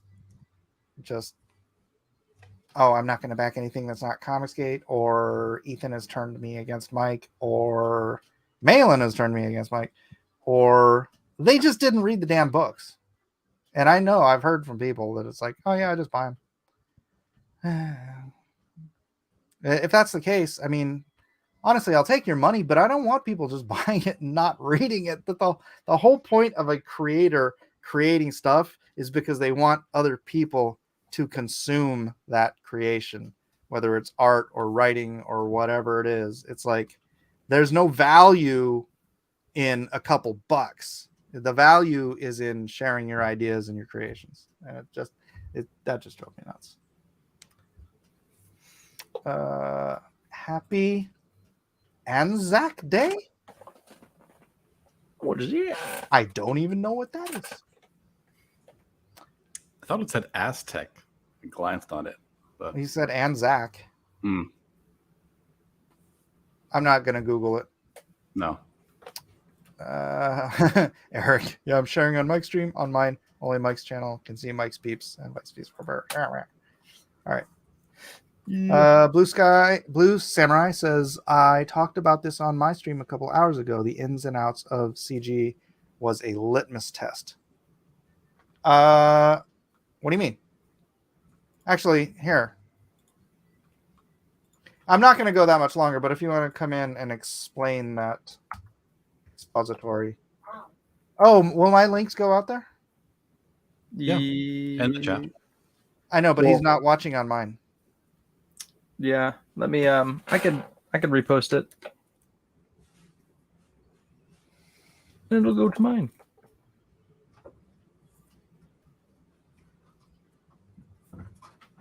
K8 UGGY W. Wait, what did Amy say that was weirdly auto-corrected? There you go, Blue. If you want to come Gabrielle on in. can't wait for Lone Star 3. Jiminy can't wait for Lone Star 3. Alpha Pro says, I wish Jim Lee fired me, and Melissa thought that should be a t-shirt. Yeah. Okay. Yes, Potts is gone, thankfully. Gabrielle said a lot of the CG books were not good, unfortunately. Yeah. That too. Good comics are a rare breed. Shadow Sentry was good. They are. Shadow Sentry is one of the better comics ever produced out of CG. And actually, I think, was it Bancroft? No, it was the other. I can't remember who the other. Oh. Something of Ice and Fire. Oh, Jeremy of Ice and Fire? Jeremy of Ice and Fire. Yeah, they're the ones that were talking about all the numbers and how all this, pretty much all of the CG books are losing sales year over year. And it's like I said, that's just attrition. And if nobody's going to do anything to bring in new readers or new backers, then the attrition will continue until nobody can afford to do comics anymore. But it was Jeremy said that Shadow Sentry was probably the best book that came out of CG last year or something like that. Something like that. I can't remember. You should go back and watch the stream from yesterday. I think it was yesterday. Okay, wow. So Good to you know. got praised. You've got praised. All right, look at that. It's just making us smaller and smaller. Now we're equal. It's like communism. Blue Samurai Zero, welcome to the channel. What were you talking about? Okay. You made it. You had a comment in there about. Oh, geez. Now I forget what it was. I'm a little tired. I just talked for an hour and a half straight, so I'm I'm You kind said of that burned. CG was a litmus test. Oh yeah, on the stream I just finished, I mentioned I was reviewing a book by Ryan Hawk, and yeah, Raptor, and Oh, he did I a w- different book? What was it called? yeah, he did a different book. His first book was Bric-a-Brac. He did 2 Yeah. issues of that, and then that was around my first hiatus from comics was when he started promoting his third book for Bric-a-Brac 3, and it didn't make it. And then was it Dean James was telling me in my chat that apparently he started copying Attitude about CG. I remember prior to that he was really not certain about saying, "Oh yes, I'm CG," because he just didn't know enough about it, wasn't sure between rumor and fact and whatnot. And so I brought out on my stream while we were looking at the book how I recall at the time when there were arguments over war campaigns saying, basically creating litmus tests, and people saying no litmus tests, and then at the same time that the audience is saying no litmus tests, which they flip-flopped on, then they were using litmus tests on guys who would pop up like Ryan Hawk, who are just independent comic creators and actually have a lot of writing talent. And that's the gist of what I said on my stream. Right. Yes, you're absolutely correct. I was there. I was there 3,000 years ago. So was I. As was I. Anything else you want to add to the discussion? Well, I keep referring to Eric's books as a sort of a, what do you call it, reference point. So today it was the guy, it was, what's his name, Aguiar, Milton Aguiar, and his art is really good. Like, it's essentially a barely more cartoonish version of what Eric draws. And you know, that's so Eric, yeah, you keep getting mentioned on my streams for some reason. I don't know why. It's strange. Yeah. Yeah. Strange I came across that book, and yeah, I kind of dug it. The cover, you know, like, is a good cover and everything. But yeah, I totally got those vibes from it. Cool. Oops, crap. All right, you ready to kick me out, Miller? Yeah, I was actually gonna. Wait, who else? Oh my goodness, you might want to stick around for this. Okay. I'm gonna go turn the air conditioning on. Liam, say hi. I can't feel the air conditioning. Hi, from Blue. here. How are you doing? Hey, Liam, you look familiar. How you doing? I'm well. My voice is kind of shot, but I haven't seen you in 48 hours. So. I haven't seen you in the same amount of time, not a creepy or less amount of time. The Eric, I haven't spoken to you since like Facebook in like 2019 or something. Yeah, we were talking because you were talking to me about maybe possibly drawing, and I was like, oh, I'm about to start my book, and it just wasn't working out. And yeah, I remember talking with you about that. Yeah, no, it's awesome to see you still doing stuff. So what is Shadow Sentry Origins 1? So so I've done 2 books in the regular series. This is going back to the origins. I'm doing 2 characters' background stories in this 1 volume. And we're checking out Hopscotch, and then there's Commander Noble. Commander Noble is the leader of the Shadow Sentry. Hopscotch is this cool Hellborn chick who teleports.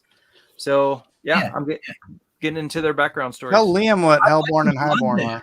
I like the blood there. I know what Hellborn and Highborn. I actually am a little bit invested in this. You might. Oh, good. Know, but yeah. No, I like what you did with the blood there, man. Like, that's really good. Yeah. So I'm working with Clayton Barton. He's doing the breakdowns and layouts. So he's doing all that's his brainchild right there. I'm just coming in and doing the finishes on him. Yeah. So it's a little bit of a collaboration, which I've not done before. So what are you finding? Well, I mean, come on. We did that DC Universe Online piece. Yeah. But you inked that. I wasn't. I did the finishes. I did the breakdowns. Yeah, that's you did true. the pencil finishes, and then I inked it. Yeah. But, you know, it's been a while. And I played the bass line. What did you do? Did you play drums on that, Liam?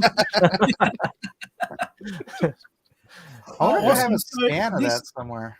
is this a prequel, or is it just a sort of flashback set in the existing sort of timeline for you are like? It's like a prequel, yeah. Yeah, awesome. Eric, you have that piece, right?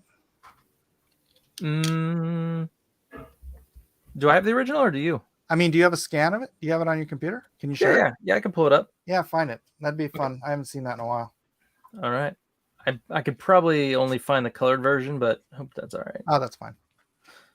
All right. Didn't Non-John color that? No, it was Carbon Graphics, the guy who colored this image right here. Really? Yeah. Yep.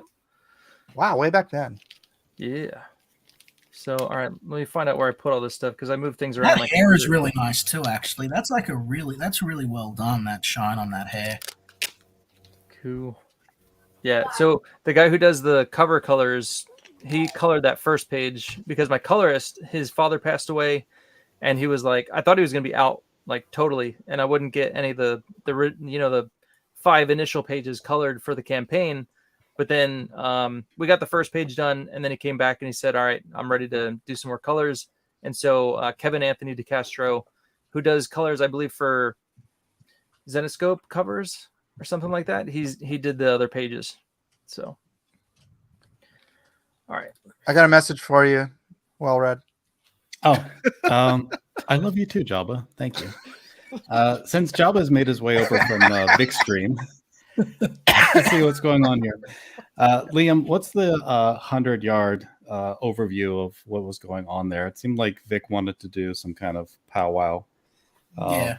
I needed to apologize to Vic for being a dick. Like I've apologized to everyone for being a dick. This is the truest thing ever. Sorry to bump your story, but dang, I'm happy I'm not a colorist. It makes all your family members die. It's you it's apologize not funny, to Vic? But why? Dang, dude. Yeah. Why would you need to apologize to Vic? Like, because I'm a terrible person. I do terrible things to people. Oh, Vic was judging you. No, it's all good. No, really, it's really, blow that up, dude. It's all sorted. It's all cool. Okay. This is the one true artistic collaboration between me and Eric. So I did the breakdowns. Eric did the pencil finishes. I did the inks, and then somebody else colored it. How long did it take? How long did it take for you to finish it all together? Let me do full screen. I don't know. Eric took the longest. Whatever.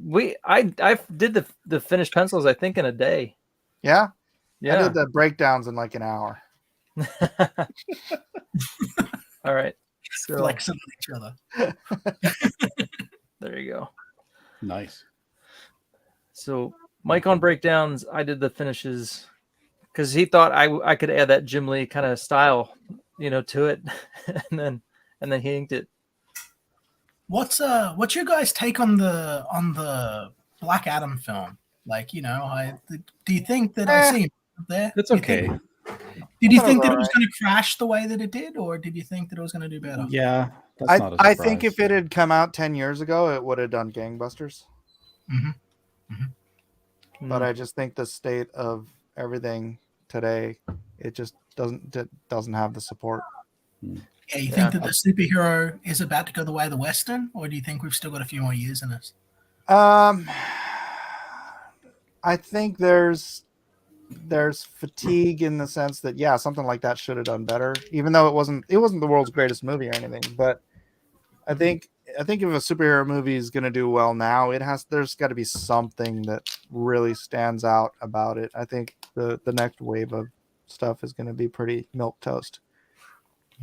Yeah, there's an audience for it, definitely. Oh yeah, big audience. But I mean, you can't help but generate fatigue when you have it in the films, on TV, like everywhere.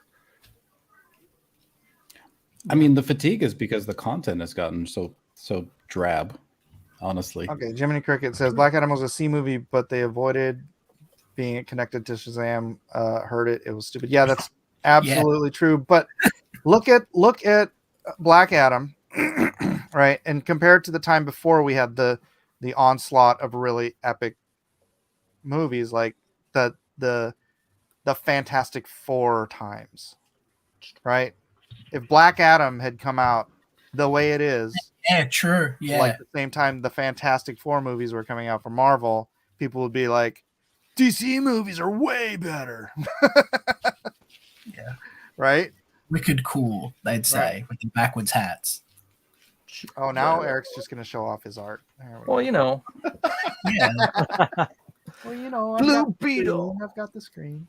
That's beautiful, man. When did you do that? This is real recent. I drew this at WonderCon, and then I just got it colored.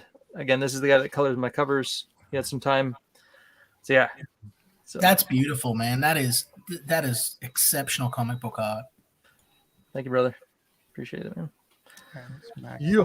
You're just lucky, because if it was terrible, what would I say then? Take You'd it say, down. hey, did Mike draw that for you to color, Eric? No offense, Mike. Just teasing you. So, yeah. This is me working on some stuff to sell at the conventions. So yeah, it's my next print. Yeah, no, I hope it does well for you. I think that the new Blue Beetle film's just going to be Spider-Man with Iron Man armor on. I mean an original, completely original film. Right. So The original. outfit looks completely like Spider-Man. The mask. Yeah, like those, the legs that come out from behind his back when he has the kind of like the other armor on. It totally kind of gives me that vibe. Yeah. When you're not sure if he's going to turn into Dr. Octopus himself. Yeah. All right, Mike, you can stop sharing me. Or I Wait, guess hold on. I can remove I'm myself. doing a new. No. You need to show some more art. Okay. He wants to check his email. Stop sharing his screen. Show more art. I got a new layout. Oh. Hey, that's cool. I'm Isn't it amazing how much better StreamYards is than when we first started? Remember when we first started, and we're using Google Hangouts? Yeah. Yeah. Oh, that's some Conan. Yeah, this is a commission I'm working on. This is just the rough draft, but yeah. Man, I love me some Conan.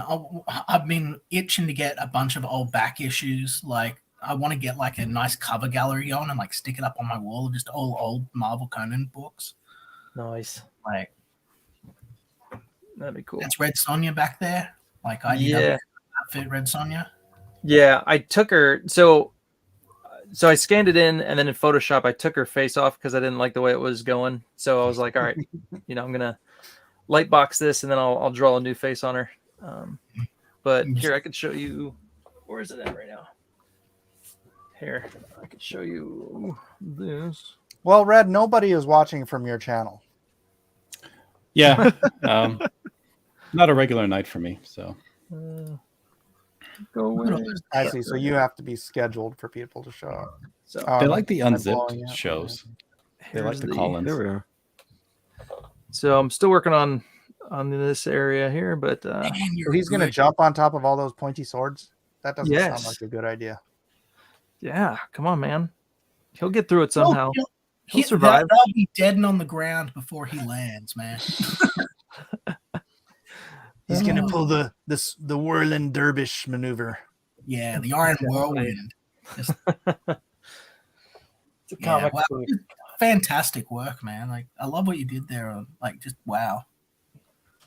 I'm so used to working with like The newbie space artists. warrant says Leroy Jenkins. Thank you, the space for rent. Yeah, no, good job, Eric, man. They're really, really incredible. How much does one of your commissions usually go for, give or take? Something like this, like 500. Nice. Yeah. So. Oh, look who decided to show up. Wait, Dark. how's this going to work with my custom layouts? No, I he's was not getting even a on there. headache. You got a headache? What's going on with the Vic stream? Like that whole thing turned into a massive storm. Who is Vic? I'm trying to ask somebody in the chat. I don't even remember who Vic is. Vic King. There we go. Oh, thank you. Oh, geez. Every time I get an answer, I feel stupid. Thank you, Vic King. Anthony's here. I'm going to run away. Look at this layout. What happened over there? Like, is Vic like saying you got to apologize to him for things and stuff? Like, what did you ever do to Vic? It's Who, okay. me? honestly, I really don't have the time to get into a conversation about it. That's why I'm like dodging it. But everything's good. Everything's good. No, Good. everything was good. Yeah, Good no. time. It's starting to look an awful lot like a Comicsgate stream. Maybe I should shut it. No, it's not a Comicsgate stream without constant e-fapping instead of generating your own content. Oh well, hold on. Let me here. No. No. There we go. Let's. No. Oh, I'm still on there. How am I on both streams? How You are gotta you catch on up. both streams? How dare gotta you be catch on up. both streams? I'm not on both streams. That's what I'm saying. Am I? Am I still on the other stream? Oh, No, is I'm this not. behind? It might be behind. Yeah. All right. Okay, there you go. There it is. Look, Vic started a whole new piece of art because he left. All right, let's get back to Eric's book, which is doing let's see if we've got any new backers here. But we can't No, 16,850, 201 backers, 1 hour left to go, ladies and gentlemen. see. It should be less than an hour, right? Anthony, have you backed this already? I Put don't me on the know. spot. You are. I don't know. Let me check. Hold on. It's on my Backing save the list. book. I know that. Yeah, what's Backing the book is the cost of entry on the stream. Jeremy of Ice and Fire was saying that it was like the best book, or Shadow Sentry was the best book CG produced last year. Yeah, after the My conversation we had the other. Read Xenotype. I mean, come on. I can't say that in front of me. I've got a fragile ego, Mike. You Xenotype wasn't last year. Yeah, he said last year. I'll let it go. When did it launch? What were we on 60 days? So what was that? End of February. February? Yeah, early or late February actually. Okay, let me see here. Well read. Apparently, they're calling for your head. Yes, Oh, I they've did. been calling for my head for quite some time. Years. But they Well, can't no, have it. I think Vic was actually trying to get you Can I to go on listen? there and like he's trying to do like a healing stream thing. And I'm- but- Yeah. I'm gonna go talk to Crackhead Vic. That's a But- great. Melissa. But what you call it? I'm like, well, you got Risey and Shep on here. There's no way he would even come on. You know what I mean? Like it's like that's like walking into it, like just like. Well, and Vic. I mean, all those guys. Yeah, but even if it was one on one, I think maybe it'd be a different. Good night, story. Gabby. Jeremy. Yeah, He you can know what I DM mean? me if he Hi, wants Gabby. to talk to me. I'm not doing blood sports with that guy. Which is all they really want. Hey, well read. Where's One the- person's watching on your stream now. Oh yes. Say hi to whoever's watching on your stream. Hi, single solitary person that clicked on the wrong link. Great to have you. Hey, Well, Felix. okay, so Felix the is other in the day, chat. Liam and I. Oh, sorry, but the other day, Liam and I were having a conversation about plot and wasting pages, and it was I let Liam on my stream too soon to talk about pages being wasted and whatever that means, and we ended up jumping the topic too quickly from wasted pages to pacing and storytelling, and so Liam. My mistake, Liam, but he brought out good stuff about using a 5-act structure and whatnot, and it got me really thinking about the first Shadow Sentry volume, for which I still have not done the review I promised. I'm really sorry, Eric. I'm sorry, Sorry, but man. it Dang, is Eric. like What he one did of to the you. best books to have come out. I mean, your story structure is there. You have acts built within the books, even if they're not announced as an act. It's like, yeah, people are missing out if they're not reading Shadow Sentry. Thank you, man. I taught Eric everything he knows. He Are says you that. shadow ban? Yes. Oh, It is okay. shadow banned. well then you've crossed the Rubicon. You're You one use of us Blake now. Snyder, right, Eric? What? Blake Snyder, Save the Cat. I've not read it, no, but I have downloaded all his beat sheets and Oh, the beat sheet. I've gone through the quick It's and such a great cheat sheet, right? yeah. It really Yeah. is.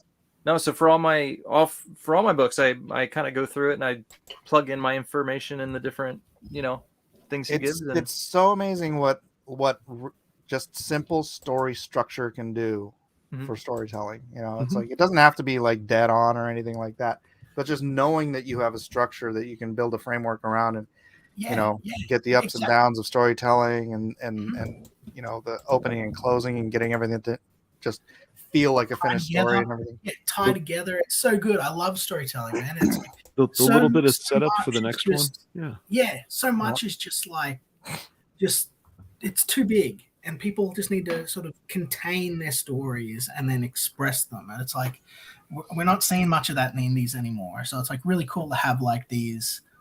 No, I did this on Blue Stream. I'm shutting up. Oh, here's Amy. Amy says, congrats on your book, Eric. I'm glad for all your success with it. As for Mike's comic, I don't think it's a spoiler. She's talking about the 3rd edition of Lone Star. I don't think it's a spoiler to say it's a very satisfying addition to the saga. Thank you, Amy, for not spoiling it. And Is saying nice things. there? Good night, everyone. God bless. I see the catch up for 1 and 2, but is there one to get all 3? If you add it on, you can. If you get, It's an add-on. Yeah. So there would definitely be an add-on. Push buttons and explore. So you buy the 1 and the 1 and 2, and then you do Origins as an add-on. Is that what you're saying? Or you could do Origins and then add book 1 and 2. Get this perk. But also, I do have the catch up on Fund My Comic. So if you want to, yeah, but he wants all 3. Yeah, so get the 2 books, the catch up on Fund My Comic, and then come over here, just get Shadow Sentry Origins. But that's okay. Shame on you. No, that's No, good. That's no. good. No. You got to have a way for your customers to get all of it at once, Eric. People are lazy, Eric. They're lazy. No, because that gives me an opportunity to back something over on Fund My Comic. Fund My Comic. No, Yeah. hey, Yeah, have this you? actually is, this I actually- saw it. I Speaking saw of it. Fund My Comic. Oh Have you man, backed Ma'am I Am on Fund My Comic? This is the story of Chris What's-His-Face from Mr. Beast. By our good pal, Chet Festive. Oh, I think I deleted my spreadsheet, the one that had all the perks laid out and like got to the most efficient way to back Shadow Sentry per dollar. Really? No, you can't share your wisdom with us, man. Yeah, really, I deleted it accidentally. I'm so sorry, everyone. You got a lot of great covers that would make great blacklight tapestries. I'm just saying. That's why I needed the spreadsheet. Yeah, is there one where you just get everything? Yeah, the Highborn special. That's the featured. There you go. There you Although- go. Highborn special right there. Well, okay, hold on, but it doesn't come with book 1 and 2. I'm sorry. No, brother. They're add-ons. You got to add them on.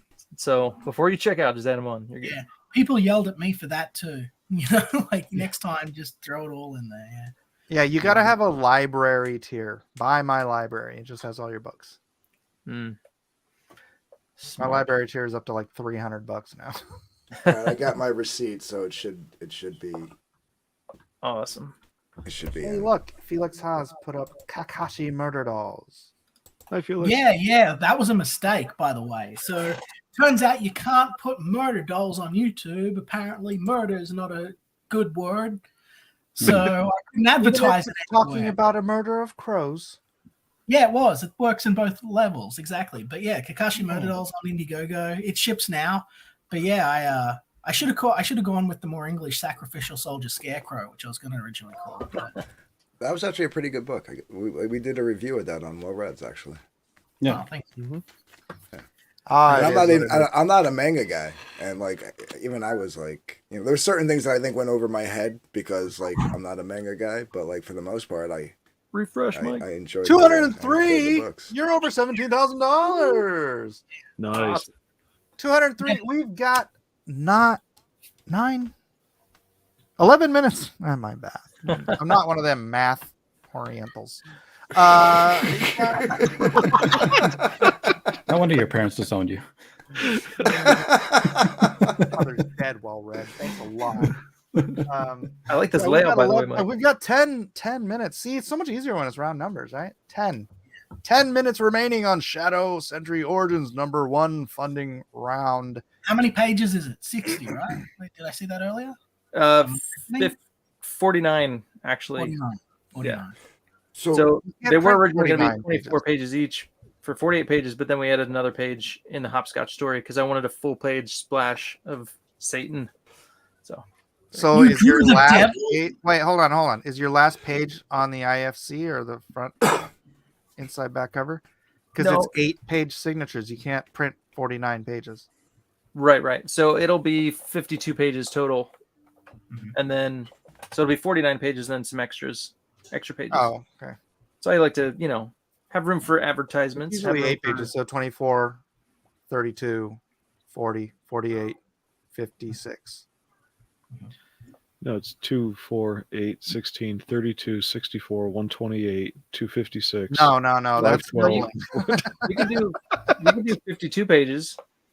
It goes up in increments of 4. Aliens. Yeah, Hello, every Shane. sheet is 4 pages. Yeah.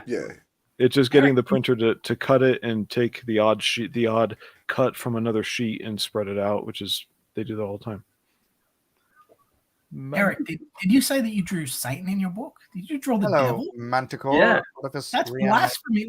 What did he? How did you do him? Is he the fallen prince, or is he big horned nasty beast man? What is the devil?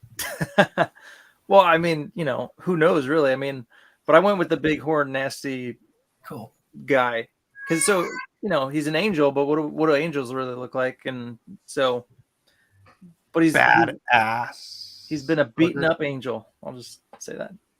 That's how like torn up, freaking battle scarred. That's how they should look. So in the trailer, lightning angel should. Trailer, you kind of get a glimpse of his face real quick. It's like the pencil and inks. Sheila says, "LOL, interesting panel. It is, isn't it? Hey, quite Sheila. Interesting." Sheila, you want to pop in? I can send the link again. I'll have to change my format though. See, Liam, I'd rather draw Satan than I would draw God. Yeah, because you can mock Satan. Yeah, exactly. Well, your colorist has to do the God part. It's just light, Also, you've always got to be real careful when you're drawing God, because if you get it right, you'll be incinerated. That's the rules he plays by.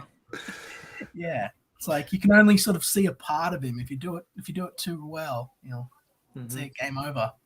Yeah, Moses only got to see his hindquarters, and then even after that, Moses was like a radioactive face. Yeah. It's crazy. As a little bit of trivia, they've set up the AI art that's circulating right now. It will not let you generate images of God or Jesus. It's like says no, won't let you do it, or Muhammad or anything. Well, if they generated images of Muhammad, then the Muslims would kill the internet. Blow it up. Yeah.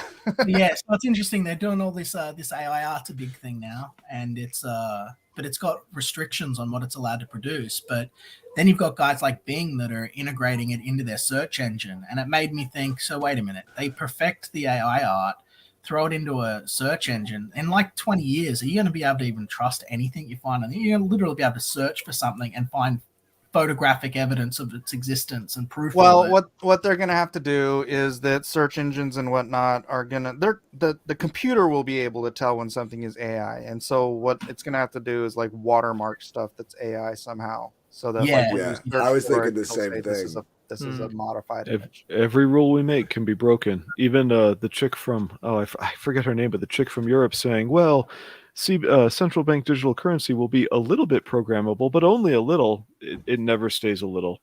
Every rule that an AI piece of art has to be watermarked, easily broken. This is, it'll be, it's cat and mouse. And that's how it'll be.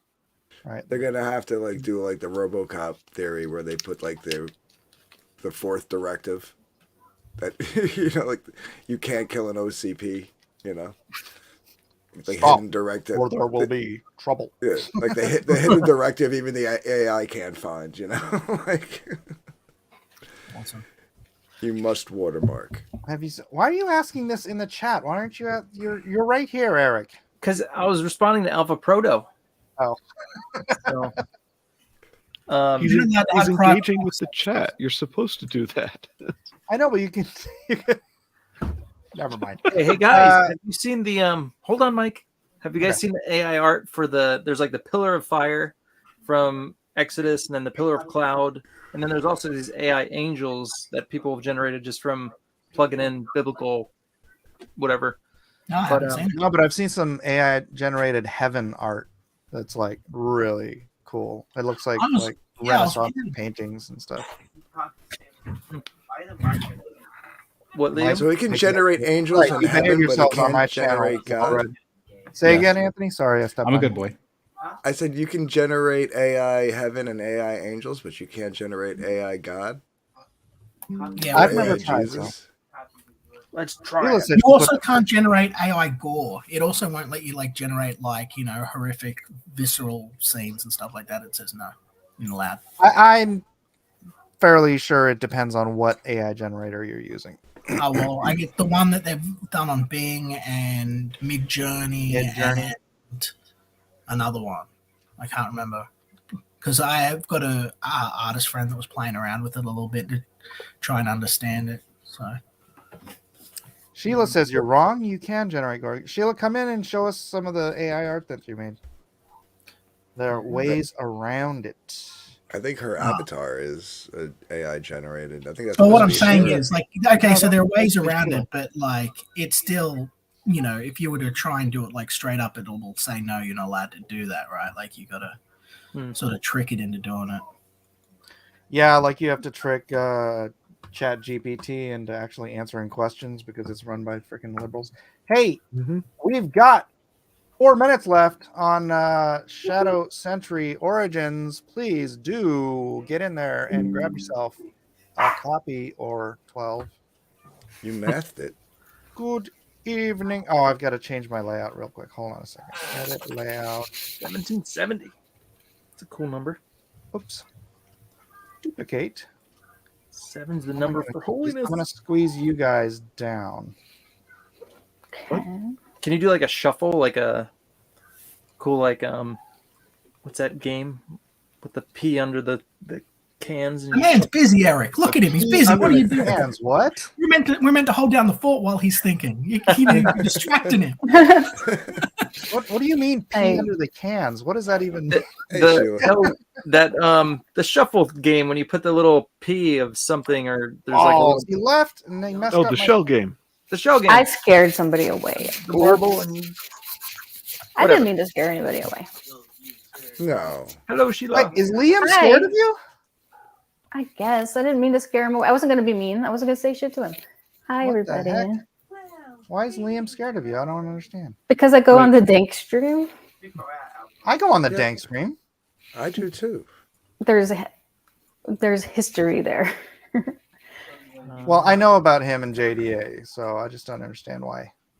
I don't know. I wasn't going to be mean. I really wasn't going to. But anyway, he's right. It does stop you from putting it. You can't say gory things or whatever. But and there's a version of Chat GPT you should all get. It's called Freedom GPT. You can download it and run it on your computer, and you can ask it anything. So. All right. Well, thank you, Liam, for being here. He said he's got to get back to moving. Okay. Well, bye. All right, Sheila, show us some of your AI art. And what was it called again? And let's refresh Shadow Sentry Origins. Freedom Chat We've got GPT. 2 minutes left, guys. 2 minutes remaining on Shadow Sentry Origins. Freedom Chat. FreedomGPT.com. Freedom GPT. Freedom. They should give me a sponsorship. Apparently, you can make $500,000 a year as a Chat GPT trainer. There's Cool. jobs opening up for that. Is that like a Pokemon trainer? Yeah, exactly. How do you catch 'em get all. the specifications to, or whatever, to fucking I do have that? no idea. It's some Twitter meme. I don't even know if it's real, but apparently Because- there are 5 jobs seconds. starting for those. The computers are the ones training it. That's so funny. Hmm. I mean, the AI Are trains they? I itself. thought a bunch of leftists were training it. Well, they're censoring it for sure. Yeah, ChatGPT just keeps becoming more and more woke. It's so annoying. I know. But Freedom GPT is a lot better about things. 30 seconds. Nice. Hail, Mo Biggs. Yo, Mo. Are we getting? Wow. Well, Red, you've got 6 people watching. Oh, 4. Never mind. Wow. Oh, It was It's 6. 3 o'clock. I've got 5 on my channel. It's it. It's 12 o'clock midnight. Let's see how it ends. Well, let's say close. There it is. $17,070 by 200. That's a good number. Two That's sevens cool. in it. Congratulations. Beautiful, brother. Thank you, guys. Good job. yay. Excellent. Thanks. Bye. You got 200 backers, so you hit 217,000. That's good. 200 backers. Cool. What kind of art of mine do you want to see? Like, what kind of AI art? Because I have like the Bible art. Put in the Bible stuff. Oh, let me see that. Thanks, I have to Mo. remake it. Congratulations. You. A woot. A woot. Give me a moment, please. Yeah, we're at close to $8,000 on Lightbringer, Lightbringer. which is my highest campaign so far. Yeah. Check it. Oh, Is it Shadowban? It is, and Pariah is Shadowban too, and we're close to $3,000 on that one, and we're in demand on both of them. So I'm happy. Good. I'm gonna regenerate it right now because I don't even know where that is at. Because I did that I've been doing this for like a couple years now, basically. So I'm gonna make it. Even before Yeah, I wish I had the time to kind of play around with it because there's stuff I want to do, and you can actually color with it now, which is freaking dope. I heard that. I haven't tried that on Midjourney. Yeah, I don't know if it's Midjourney or the what's the other one? The one on your computer. Stable Diffusion. Stable Diffusion, which I downloaded on my computer, and now I can't find it. It's something you have to execute it as a command or That's something weird. like that. Yeah, it's a pain in the ass. As soon as I closed it the first time, it seems to have just disappeared, and it's now Is it just on my computer in the background somewhere. On Mac? No, I'm on a. Thanks, PC. Felix.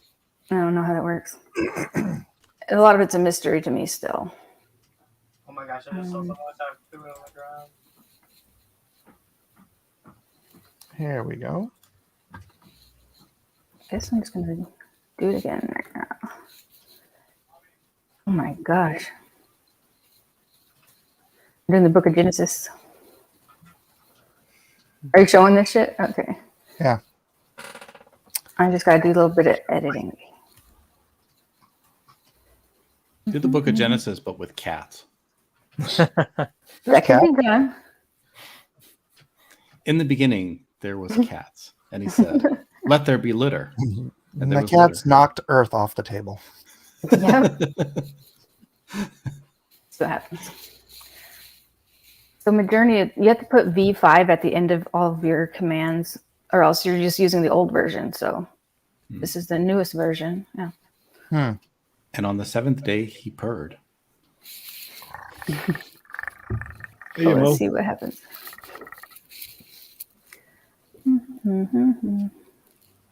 Oh, that's pretty. I think it's gonna be pretty. Coming. It's interesting. Yeah. And this is on Discord. Yep, it's all run through Discord. Isn't that interesting? Yes.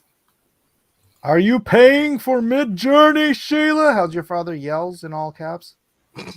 Jesus Christ. Yes. Yes, I'm paying for Midjourney. It's $30 a month, and I keep paying for it. I'm addicted. Wow. I should come up with a subscription model for. Actually, my friend Said created a AI program. He said it's easy to create your own. An art generator? It does both art and text. Yeah, they're just never as good as Midjourney. It's the best. So this is the first in the beginning when God did whatever he did and all that stuff. You see that? Yeah. It's kind of pretty. Wow. So it cycles through. Is it kind of repopulating and making it because is it the V1, V2, or is that the versions it's doing?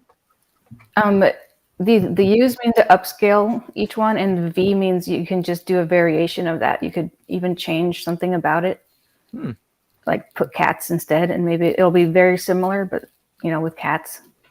With cats. And submit, hypothetically. What if you just added with cats at the end? With Let's try it. Cats. There's going to be some cats in there, hopefully.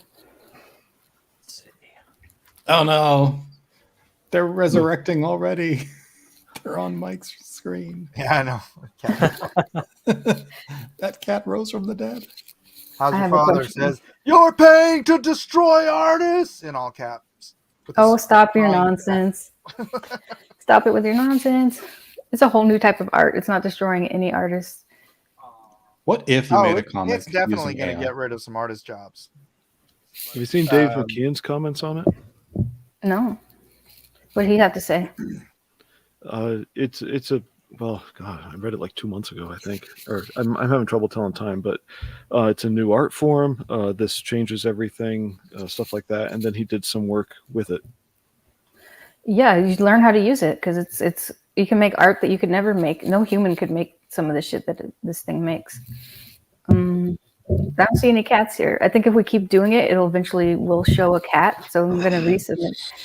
If you redo it, there's gonna be a cat eventually. They wouldn't be zombie cats, Jiminy. This is the creation. There's no zombies because they got resurrected. That's funny. They're angel cats. Jiminy says a lot of photorealistic artists will be out of a job. Well, I'm thinking of more like concept artists, because you can concept 1,000 different visions in the time it would take to do one concept artist or one concept drawing, and then you can go through that 1,000 and see which direction you want to go, and then. And for movies, you can do cinematic concept, like it looks like an actual movie, which is really cool. Yeah, it's gonna cost artists jobs, but you know what? Blacksmiths lost their job when the Industrial Revolution came around. Silversmiths, everybody, none of our jobs are immune from technology. Yes. Here's some cats. Hold on. Yeah, but somebody's going to have to be prompting and doing the generating. So you got to learn how to use it. People who are good at prompting. There's cats. There you go. There's some cats. There you go. Finally, cats. Why does the text look all weird? Is it because it can't spell really? So it's randomly cats everywhere. It's nonsense. Yeah. Oh my gosh. That is so. In the beginning, bad Photoshop. Is that just placeholder text? It's just nonsense because it thinks that we want it to put that on. It thinks that we want it to make a like a motivational poster or something. I'm not sure. Yeah, it's kind of weird. How's your father? AI will do the prompts. Why do you need humans? Why do you have to use all caps, dude? Really? AI will do the prompts because stop yelling at us. People still don't want to learn how to use this, so they'll have a guy that does it for them. They're not going to learn how to make AI art, even though it's no matter how AI easy. Will prompt the art AI. No, because at the end of the day, you need a human to make the choices. And that's the best marriage of, human plus AI makes the best art, I think. So. Did you guys see Death's? What is it? Death's Dream Kingdom? No, what is that? No, it's a comic. Oh no. Oh. Is it AI? It's AI. He got like tons of AI art, and then picked from it, and then spent hours in Photoshop correcting it. It's like it's an experiment, but I wonder if it would have been easier to just draw by hand. But yeah, he did a lot of AI. Exactly. Yeah, I wonder that too, because you could, get halfway there, and then you have to edit a bunch of stuff. Like if I just knew how to draw to begin with, it would be better actually. Yeah, it's like Shad was showing this stuff, and he did like illustrations and talked about like all the different versions he did, and then cobbling them together in Photoshop, and then importing them back into Midjourney, and blah blah blah blah blah. And I'm like, how long did it take you to do that one character? And he's like, 4 hours. And I'm like, I could have drawn and colored that for you in less than 4 hours. Here's the no gore. What is that? There's a guy with a bloody baseball bat. That looked more like a cricket stick that broke. But yeah. I know. I put baseball bat, but it came out looking kind of like an oar, kind of, or like something weird. So how do you trick it?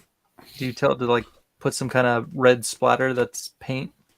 A metal bat covered in red splatter. Not that it listened to the metal bat part, but it did get the red splatter. Red splatter, no problem. Maybe it thought you meant like metal. No, Sheila, I just gotta say it's a little creepy that you're such a big advocate of AI art. What's creepy about that? I love AI. Like, maybe not creepy. It's I'm suspicious. Why? What's this? I feel like you're trying to take everybody's job. No, not at all. I haven't made any money. It actually cost me money to make AI art. and I don't make any money. I think Sheila is totally an AI filter, and she's actually a little Japanese man. Oh, could be. Yeah, I saw through the glitches. Same thing. Went back frame by frame. Yeah. Well, thanks for that Damn. tutorial. Yeah. Yeah, you're welcome. And with that, guys, my wife is home. It is 12:11, so we are way past your bedtime, Eric. Nah.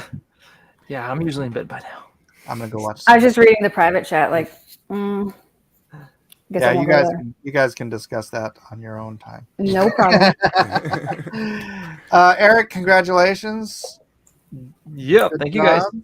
Thanks for Well coming in read, and hanging out. Sheila, Samurai. Well, What was yep. the final Thank you, count? Mike. 203? Thanks for having me.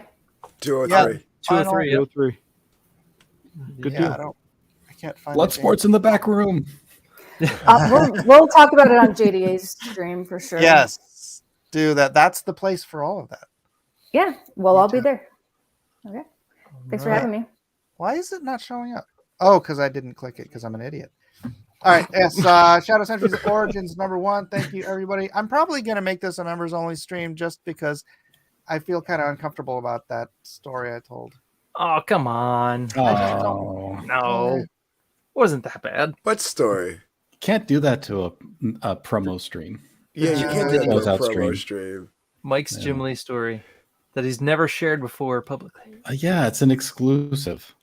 I know, but I Yeah. just feel Good night, somebody Mo. else is going to grab it and use it to friggin' EFAP, and I don't really. Honestly, You can anything trim it. that's gone out on the internet is already out of your hands. I don't think anybody's had time to. Nobody's interested in downloading this while I'm doing it. So No, you can go back and trim it though if you wanted. You cut it out. that takes so much longer than hitting private. But I mean, save the You good could stuff. private it, trim it, and then republic it. Yeah, whatever. Yeah, I Yeah. was trying to say. I'll While it- possibly do I- that. While it's have it processing, downloaded. it is I have very you know, finicky. Mike. I already have you downloaded, and I'm going to be holding it for ransom for $1 million. Bye, well read. It's nice seeing you. All right, guys. Thanks for being here. I'm going to take off. Good night. God Have bless. a good night's sleep. Thank you guys. Night chat. Say good night.